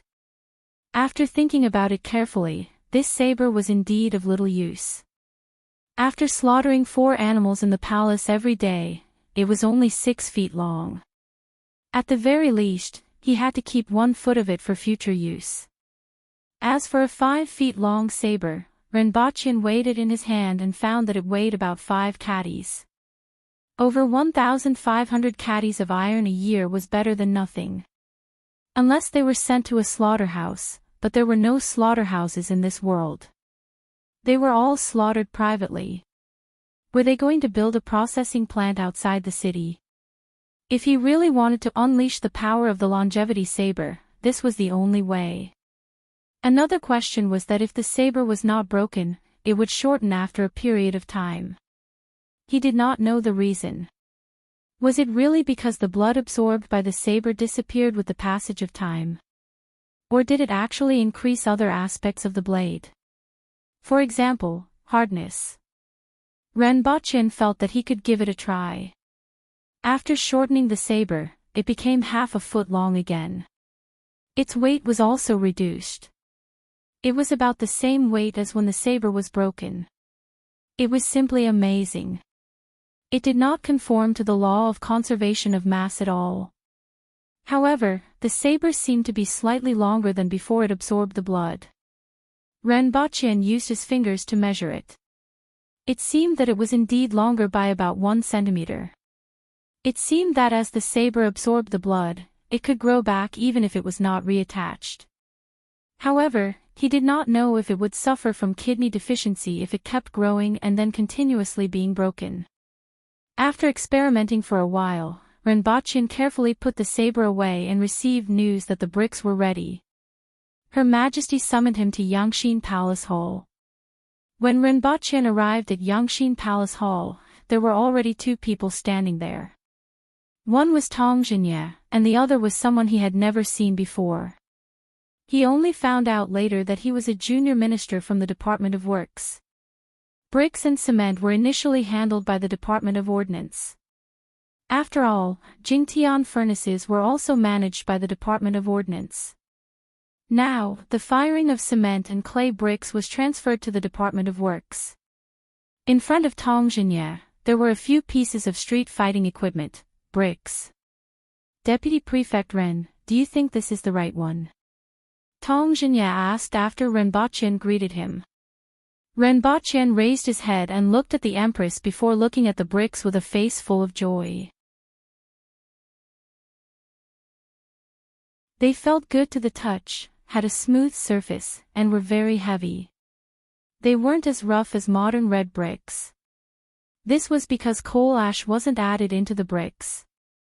Even though firing them this way was more troublesome, the quality was the best and wouldn't deteriorate after hundreds of years. After smashing the bricks into pieces, they saw that the interior was very dense, unlike the black interior of the red bricks that had coal ash added. After Renbachien examined them carefully, he laughed and said, "That's it. This method of firing bricks and building with cement is much easier than mining and polishing rocks." The others nodded their heads. This was indeed the case. "Let's do it this way then. The Ministry of Works will seize the time to fire these bricks and cement to build the glass factory. If there's anything you don't understand, look for Deputy Prefect Ren." The Empress nodded her head. Everyone obeyed the order. Renbachien returned to Pingle Park again, took out the blueprint of the earthen kiln and handed it to Tong Jinye. The current earthen kiln firing speed was too slow and there were too few of them. If Dayo didn't completely rely on wood to fire, Renbachien would have preferred to build a rotary kiln. This way, the speed of firing bricks and cement would be greatly increased. It's best to place the earthen kiln a little further away. It's a good place to get the clay from, Renbachien exhorted. Why? Tong Jinye asked curiously. Transporting clay was much easier than transporting bricks. In that case, most of the craftsmen would have to live there. The transportation of food and other supplies would also require more manpower. In that case, the consumption of supplies and manpower would be much higher. Otherwise, after a few years, when a large amount of burnt debris floats in the air, you won't even be able to see the stars when you look up. Renbachien spread his hands and said. He was just short of saying that it was everyone's responsibility to protect the environment and leave a piece of azure sky for future generations. He didn't want to wake up every day in the next 10 or 20 years to be surrounded by a haze like a fairyland. However, it was still very difficult for Tong Jinye to understand. After all, the people in this world had never seen what was called air pollution. Do as Deputy Prefect Ren said, the Empress said decisively. In this aspect, Renbachien was much more knowledgeable than them. Only then did Tong Jinye nod his head in agreement. Following which, Tong Jinye looked at Renbachien with an extremely strange gaze, which made Renbachien's hair stand on end. What's wrong? Renbachien didn't understand.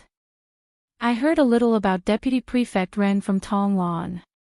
Deputy Prefect Ren's shamelessness is similar to my demeanor in the past. Tong Jinye stroked his beard with a look of admiration on his face.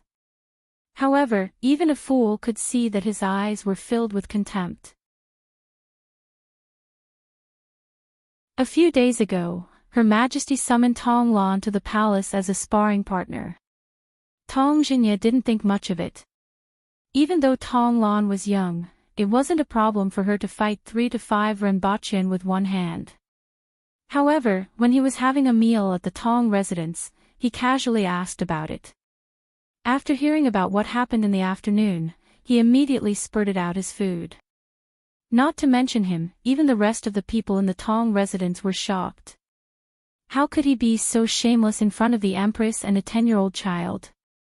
Not only did he dare to mention brothels, he even threatened them with words like not returning the money. This was simply an eye-opener.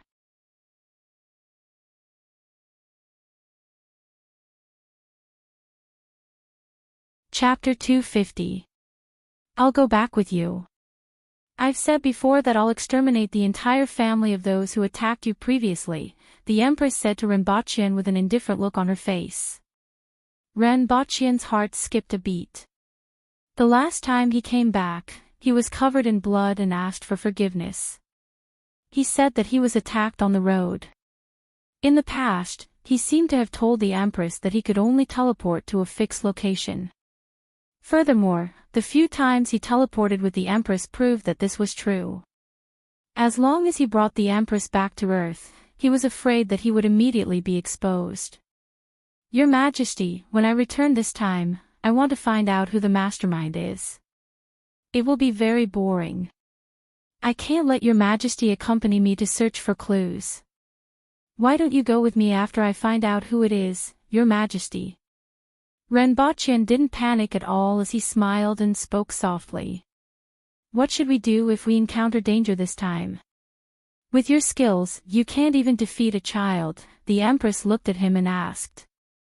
There was a tinge of concern in her voice as she conveniently stabbed a knife into Renbochin's heart. I will be careful when I return this time. Moreover, I have to go through tempering. A flower in a greenhouse cannot withstand the wind and rain. The strength of ordinary people on Earth is worlds apart from that of the Aboriginals. If I can't deal with them, then I'm really useless, Renbochin explained. Besides, I still have a gun. I didn't bring it with me last time, but I won't forget this time. As for the spear, the Empress was non-committal. It was like a toy to her. However, it did have a certain effect on ordinary people. Since you insist, we'll do as you say.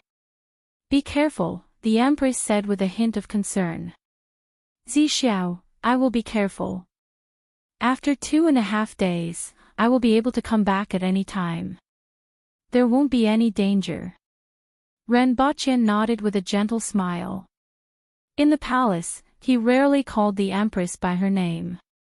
At this moment, directly calling her by her name seemed rather intimate. After returning to Pingle Park, Renbochin heaved a sigh of relief. Fortunately, she didn't insist. Otherwise, something big would have happened. However, even though she didn't insist, he felt guilty when he thought about how she treated him. This caused a guilty look to appear on his face. It was better not to lie to her next time. Getting injured and asking for forgiveness once was enough. If you walk too much at night, you will inevitably run into ghosts, and a general will inevitably die in battle. He remembered that he used to be a famous, honest and cute young man, but now it seemed that lying had almost become an instinct. Sigh, life. Renbochin sighed slightly and took out the pistol from the house. He was lying to the Empress and there wasn't any danger. Naturally, there was no need for him to bring a pistol with him. On Earth, having a pistol in one's hand would be troublesome.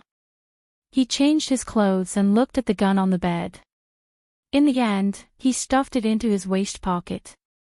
The next moment, he disappeared. That kid is really hard to find. Let's wait a little longer.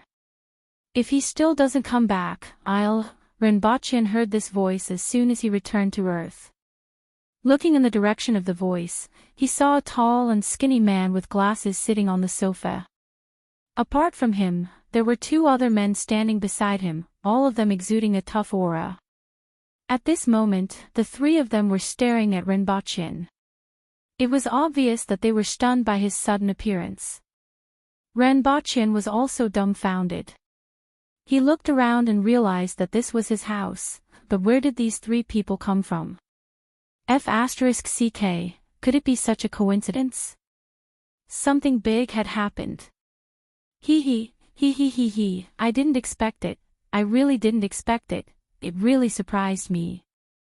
After the man sitting on the sofa calmed down, he immediately clapped and laughed. He let out a series of sighs and his face was filled with a mixture of shock and surprise. Want to chat for a while? That man stretched out his hand and made a gesture. Even though he sounded like he was asking, he didn't have the slightest intention of asking. Renbochin's mind was filled with questions. He also wanted to know who these people were and what they were here for. However, there was one thing he was sure of, something big had really happened. Renbochin calmed himself down, restrained the shocked expression on his face, and put on a tranquil look. How do I address you? Renbochin stood at the same spot without moving. The two men immediately stretched out their hands to grab Renbochin's shoulders. Renbochin's body moved in an instant. He shifted his elbow upwards and stamped his right foot on the other man's foot. Following which, he lifted his crotch with a kick. That man didn't even have the chance to groan before he fell to the ground while holding onto his crotch. Upon seeing this, the other man glared at Renbochin. Renbochin's figure shifted to the side. Following which, he used the matchless vanguard and used both of his hands to smash his opponent's chest. His opponent immediately flew backward and smashed the coffee table into pieces. Renbochin had made some progress in his martial arts training these days. In addition, his strength had also increased a lot. Now, he could already weigh 220 kilograms. His speed was also slightly faster than an ordinary person, so he could easily take down these two men. Your skills are not bad. The bespectacled middle-aged man wasn't the slightest bit surprised by the change in the situation. Instead, he applauded and praised Renbochin. He then added, but you better behave now. I don't really like people touching me. Now, we can chat. Renbochin leaned against the wall and asked, who are you? Who I am isn't important, but there's no harm in telling you. My name is Jin Jun, Jin as in gold, and Jun as in gentleman, Jin Jun said fearlessly. What are you doing here? Originally, it was because of some other matters. Jin Jun picked up a stack of white paper that was scattered on the ground after the coffee table was smashed. I'm very interested in the shares that you have in this laboratory. Although I don't know how you did it, you actually made Qin Yan withdraw his business in other areas to invest in this laboratory. You are actually the biggest shareholder. Jin Jun put the stack of paper aside. What do you know? Renbochin frowned. That stack of paper seemed to be the contract between him and Papa Qin. It was previously placed in the bedroom, but it seemed like they had dug it out. He wasn't surprised that he was exposed. The shareholders of the laboratory could be checked through the Industrial and Commercial Bureau. Although it was a little difficult for ordinary people, it was easy for those with some status and connections. However, he didn't expect that before there were any results from the laboratory, someone would target him directly. Was this person crazy? Did he think that he was overseas and dared to do anything? Why didn't he look for Papa Ma? Or was he just so unscrupulous to this extent? From the current situation, it was very obvious that the other party was so unscrupulous and treated him as a soft persimmon. Of course, in the eyes of outsiders, he was indeed a soft persimmon. A year ago, he was still an ordinary person. He didn't know how he got lucky and cooperated with Papa Qin. Furthermore, he even owned the majority of the shares. According to what he said, Papa Qin had withdrawn his business in other areas and focused his attention on the laboratory. This would definitely attract the attention of people with ulterior motives. Then, they found him. After all, in their eyes, he was just an ordinary person. Now, he only had a piece of paper in his hands and didn't have any influence in society. It was very easy to deal with him. As long as they could take him down, they wouldn't need to pay a huge price to have a stake in the laboratory. After that, they could settle Papa Chin.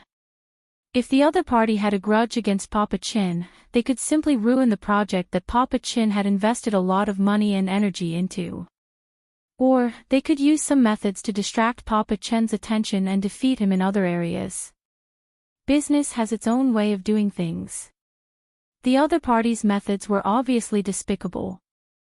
Renbochin suddenly recalled something. Previously, he was stabbed in the bar. Later on, he heard from Chin that the other party had a business dispute with Papa Chin. The other party's target was Chin. In the end, he was innocently stabbed. The same despicable method. Could it be this Jin Jun? Or could it be the person behind Jin Jun?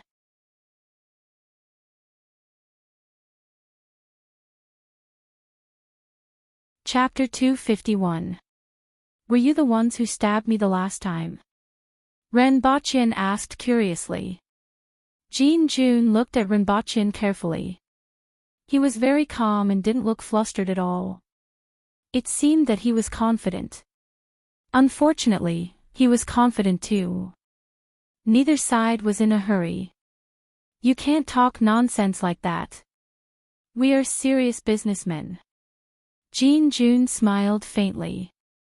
Serious businessmen. Renbochin laughed. It seemed that it was indeed the other party. Furthermore, the other party said, we. It seemed that he was representing someone else. Otherwise, he would have said, I, instead of we. Renbochin, born in 1993, graduated from SY University 2 years ago, lives in Jincheng Garden in T-City, has parents and a younger brother. You see, we know a lot about you, so we're not afraid of you running away or doing something desperate. You can't run away today. Even if you do, you can't run away from the temple. Now, let's talk about something I'm interested in. For example, how did you suddenly appear? I'm more interested in this now. Jin Jun spread out his hands. He felt that he had discovered a big secret, which made him a little excited. From Renbochin's past, he was just an ordinary person. Therefore, Jin Jun had nothing to worry about. He didn't even bring any weapons when he came. There was no need and it would cause trouble. What was there to worry about? Would the other party dare to do anything to the three of them? Not to mention his family, even if he was given a knife, would he dare to kill the three of them? Furthermore, could he kill them? From Renbochin's past, he was as clean and weak as a lamb. But now, he had changed his opinion. He didn't know when this kid learned some martial arts. But he wasn't too worried. Would the other party dare to do anything? Renbochin was silent for a while.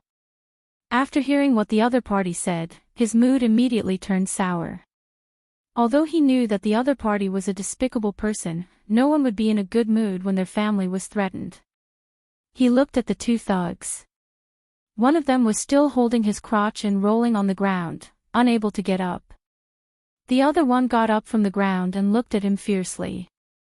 People change, Yi Zichin said. Renbochin sighed. He didn't need to explain the rest of the matter. He only needed to know a few points. First, the other party wasn't just these few people. There might be someone else behind them. Secondly, the other party had actually come for the laboratory that he was collaborating with Papa Chin. He could be considered unlucky. Upon hearing Renbochin sigh, Jin Jun felt that something was amiss.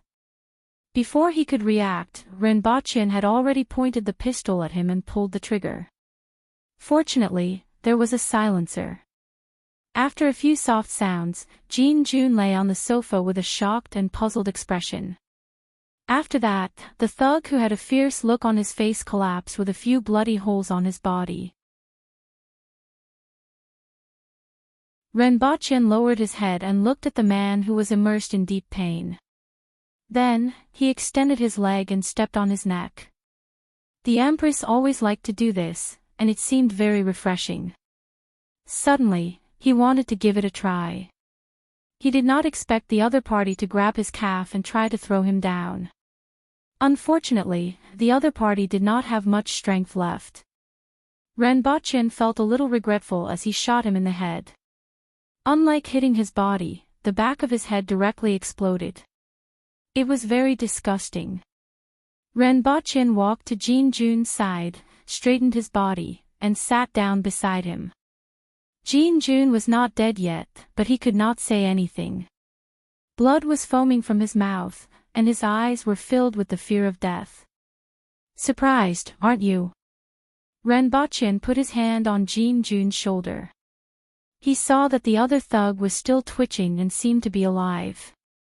He raised his hand to shoot him again, and the other party immediately stopped moving. Actually, I am more surprised than you, Renbochin said unhurriedly with a sad look on his face. In any case, this is my home. Do you think this is the city gate when you come in and out? Tell me, who did I offend? Nothing good happens every day. It was not easy for me to return home, and I still have to bump into all of you. Don't you think I'm unlucky? Every day, this person thinks about me, that person thinks about me, Great Xia thinks about me, and all of you think about me. Renbochin rambled on. Jin Jun exhaled his last breath and collapsed weakly on Renbochin's shoulder.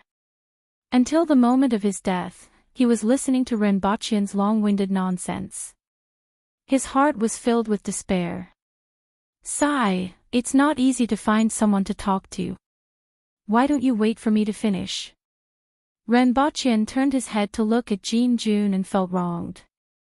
There weren't many opportunities to talk to people, and there were too many things that he couldn't say.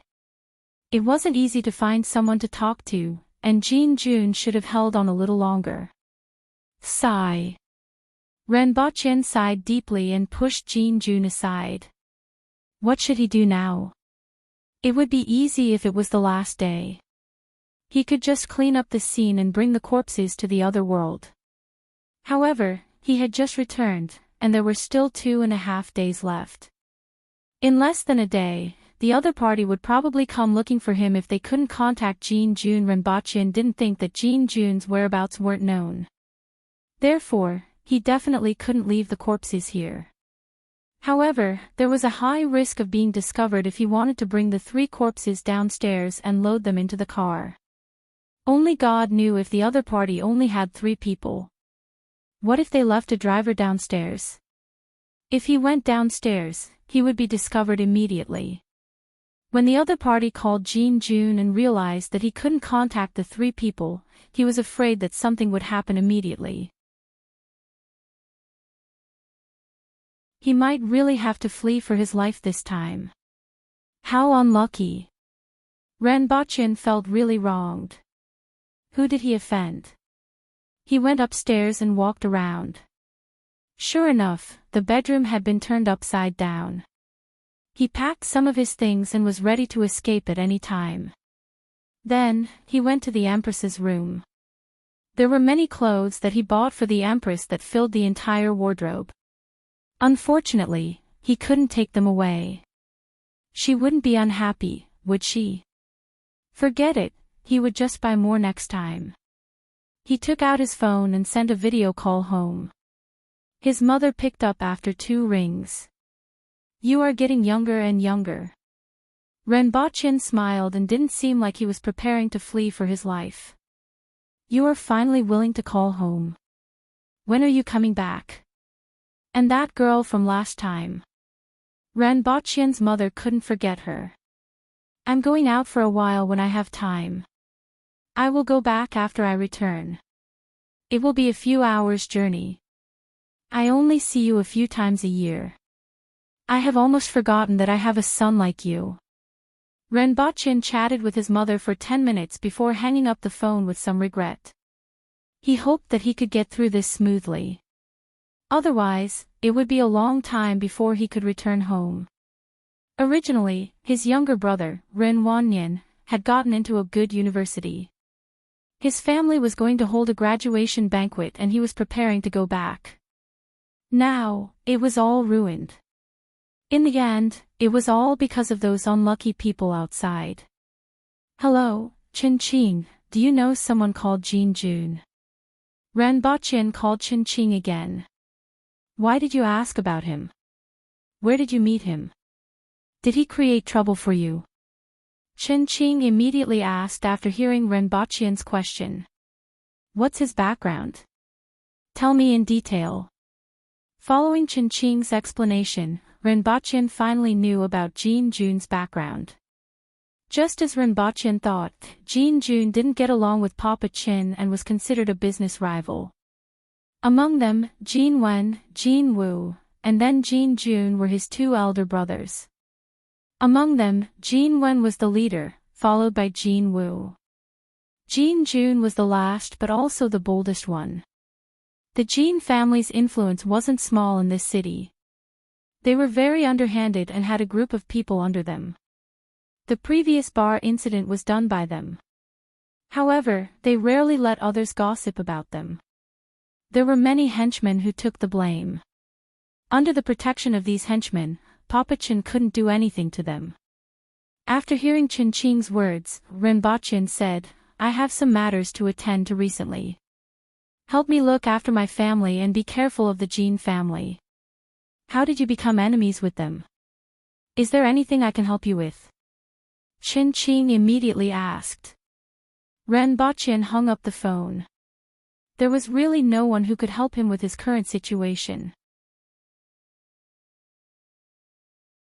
After walking around the house, he first found some transparent tape and stuck it on the gunshot holes on their bodies. He wanted to see if it could stop the bleeding. Otherwise, he wouldn't be able to clean up the bleeding if it kept on bleeding. It was still all right. It was somewhat effective. After wrapping the wounds with a bedsheet, the blood finally stopped flowing out. It was just that the guy who was shot in the back of his head looked like a sakama. It was too disgusting. After pulling the three of them together, Renbochin started to mop the floor.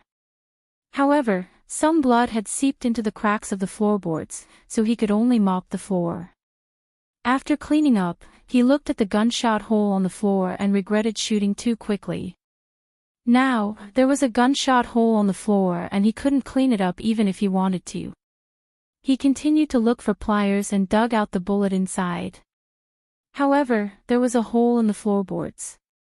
After that, he found 2 more bullet holes on the sofa. Fortunately, the sofa was made of leather. Although it was stained with blood, it was still easy to clean up. If I had known earlier, I would have brought my elongation saber back. The other party is just a bunch of noobs. My 40-meter-long saber will give them a head start of 39 meters, Renbochin muttered as he flipped the sofa to look for bullets. An electronic ringtone sounded. Renbochin found the phone on Jin Jun's body. When he saw the words Xiao Hui written on it, he answered the call. Brother Jun, Brother Wen is still waiting for you. When are you leaving?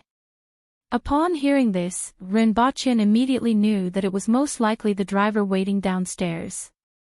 Moreover, Brother Wen was Jin Wen, right? It seemed like he couldn't hide it for long. Cough, cough. Renbochin coughed violently and spat. He pretended that his throat was uncomfortable and tried his best to imitate Jin Jun's voice. Come up. His voice was a little different. Renbochin hoped that the other party would think that his throat was uncomfortable, which was why his voice had changed. Brother Jun, is your throat uncomfortable? I'm coming, the person on the other side of the phone said. Renbochin hung up the phone to vent his anger. It seemed like he could hide it for a while longer. Renbochin first dragged the 3 corpses to a corner, then sat on the sofa and waited for the other party to come in. Brother Jun. After a while, a person's voice came from the door. Soon after, the door was pulled open. The other party wasn't very prepared. As soon as the person came in, he saw a handsome but blood-stained young man pointing a pistol at him. Before he could shout out, Renbochin pulled the trigger. After closing the door, Renbochin turned to look inside the house inside. Although the place had been cleaned up, there were still bloodstains in the corners of the walls and the cracks in the floor. There were also bullet holes in the floor and sofa. Even if he cleaned up the corpses, he would immediately be exposed if the police came looking for him. Not to mention the surveillance cameras that showed only a few people coming up the elevator. The evidence was conclusive.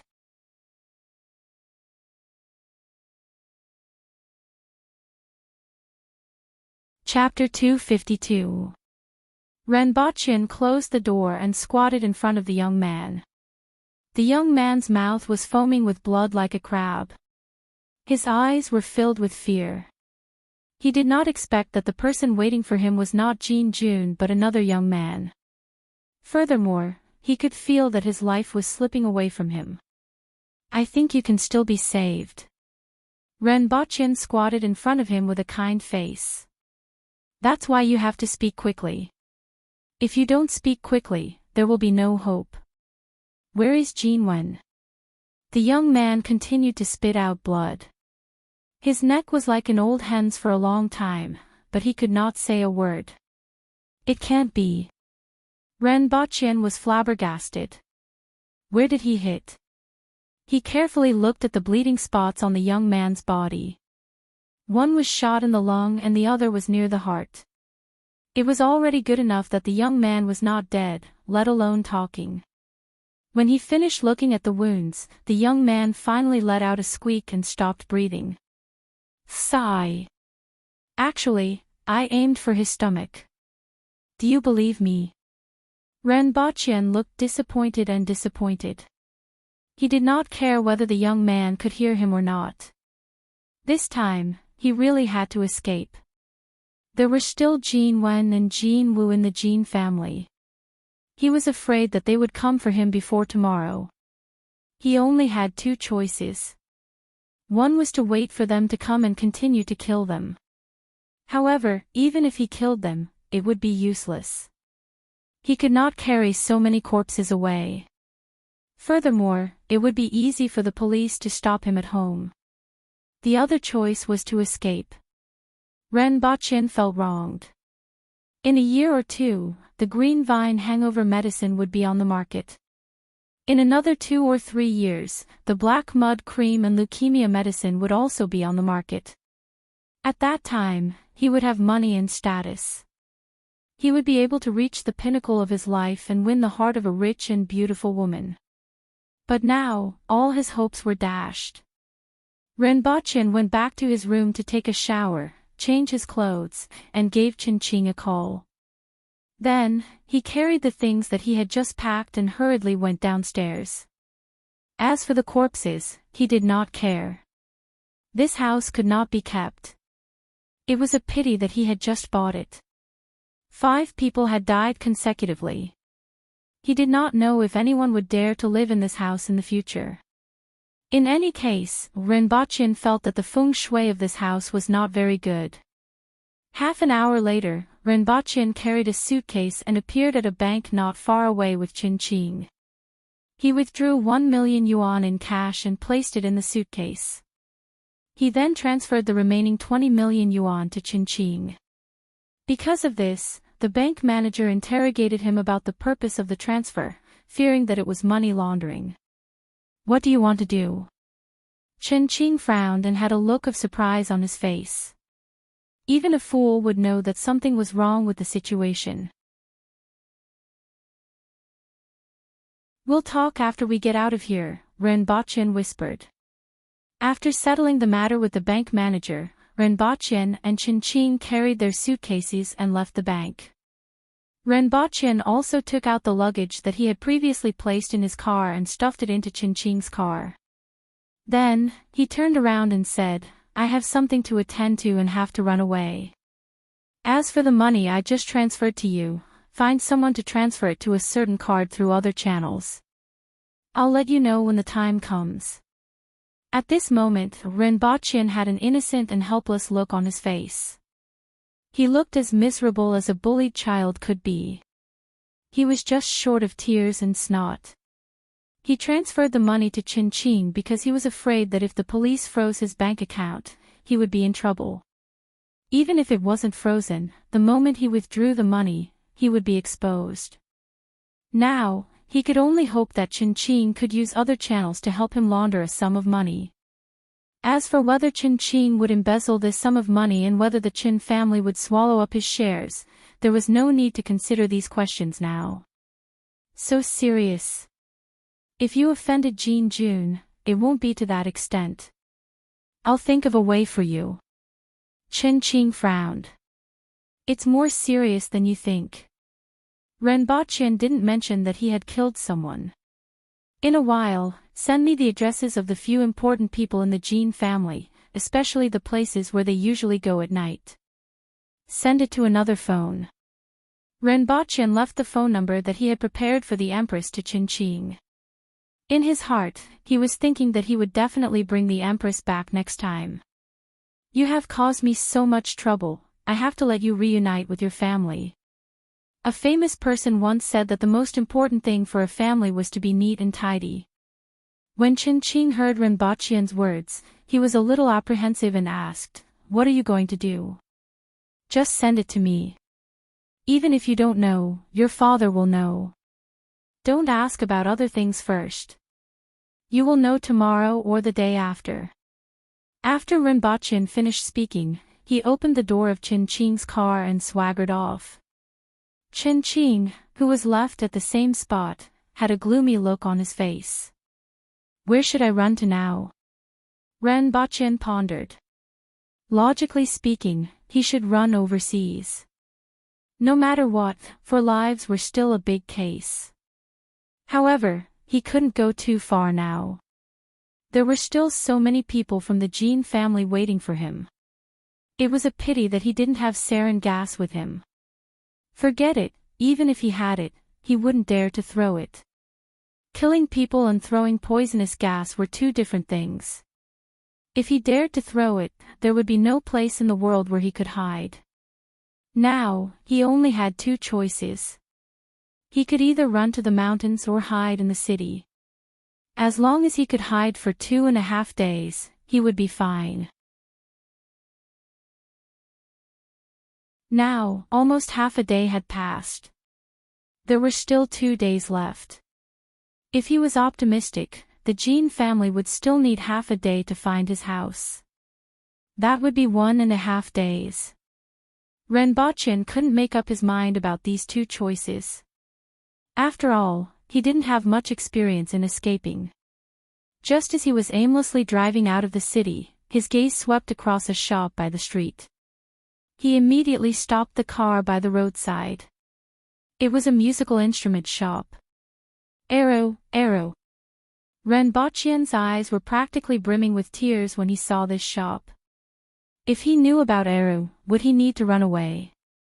All he had to do was to bring the Empress and annihilate the entire Jean family. This was simply a murder case caused by an arrow. A single slip may cause everlasting sorrow. Looking back, you become a wanted criminal. Rinpoche sighed and got out of the car. He ran into the shop and picked out the arrow for a long time. He even played Laughing in the Pugilistic World, which made the shop owner gasp in amazement. This was the first time he saw someone play Laughing in the Pugilistic World in such a miserable manner. After throwing the arrow into the car, Rinpoche decided to hide in the wilderness. There were too many surveillance cameras in the city, and he didn't have much experience in hiding. He ran to an outdoor shop and bought a big backpack and a light sleeping bag. Then, he found a delicatessen and bought 3 caddies of braised beef. Finally, he bought 2 bottles of white wine and 2 loaves of bread. After parking the car in a remote place, Rinpoche stuffed everything into the backpack. He tied the sleeping bag to the backpack and carried the suitcase in one hand and the arrow in the other. He flagged down a car and drove to another remote place. Seeing that it was surrounded by long walls and there didn't seem to be any surveillance cameras, Renbochin got out of the car and waited for a while. Then, he flagged down another taxi and went to Beijing County. After arriving, he changed to another taxi and headed to the old balding mountain. This mountain was more than 1,000 meters tall and had a large forest area. It hadn't been developed and was suitable for hiding. He didn't know how much of an impact he would have on the other party's tracking. In any case, he could only try his best to do what he thought of. When he reached the foot of the mountain, it was already dark. Without any delay, he bought a flashlight and climbed the mountain overnight. Panting and crawling for a few hundred meters, Renbochin truly felt that having too much money could crush someone to death. That box of money and the weight of the suitcase didn't exceed 25 caddies. It was getting heavier and heavier in his hands. There were a few times when he wanted to throw the suitcase away. However, when he thought that he still needed money when he was on the run, he persevered. At this point in time, more than half a day had passed and there were less than 2 days left. At this moment, Chen Qing was sitting in a small shop at the entrance of the neighborhood where Renbochin lived. He looked at the police cars going in and out of the shop window and remained silent. 2 hours ago, he already knew what had happened. Renbochin had actually killed that Jin Jun. Furthermore, he had killed 4 people and drove his own car to escape. No wonder it was as though he was making funeral arrangements today. As for why Jin Jun was at Renbochin's house, he had some guesses, but he wasn't sure. I really couldn't tell. Jiang Nan, who was sitting opposite him, was in a daze. She didn't know how to evaluate Renbochin. She had never expected Renbochin to do such a thing. It was really unexpected. At this point in time, all the police officers in the city and a large number of hooligans were looking for Renbochin. Early the next morning, the people at the police station had already obtained some information on Renbochin's whereabouts. After killing 4 people, that person went to the bank to withdraw money and transferred the rest of the money to someone else. Everyone could understand this. It also showed that this criminal was very dangerous and had a very strong mental fortitude. He was completely unlike an ordinary person. How could an ordinary person calmly make all sorts of arrangements after doing such a thing? However, what he did next made everyone puzzled. That person actually went to a musical instrument shop to buy an arrow. And he even played the song Laughing Wanderer. What kind of situation was this? You're tuning into the LoveLore Library YouTube channel. We're so grateful for your support and don't forget to subscribe to join us on this incredible journey through captivating stories. Your generosity through donations truly makes a world of difference, as it's the primary source of revenue that allows me to expand and enhance this channel for you. Thank you from the bottom of my heart for being a part of this adventure.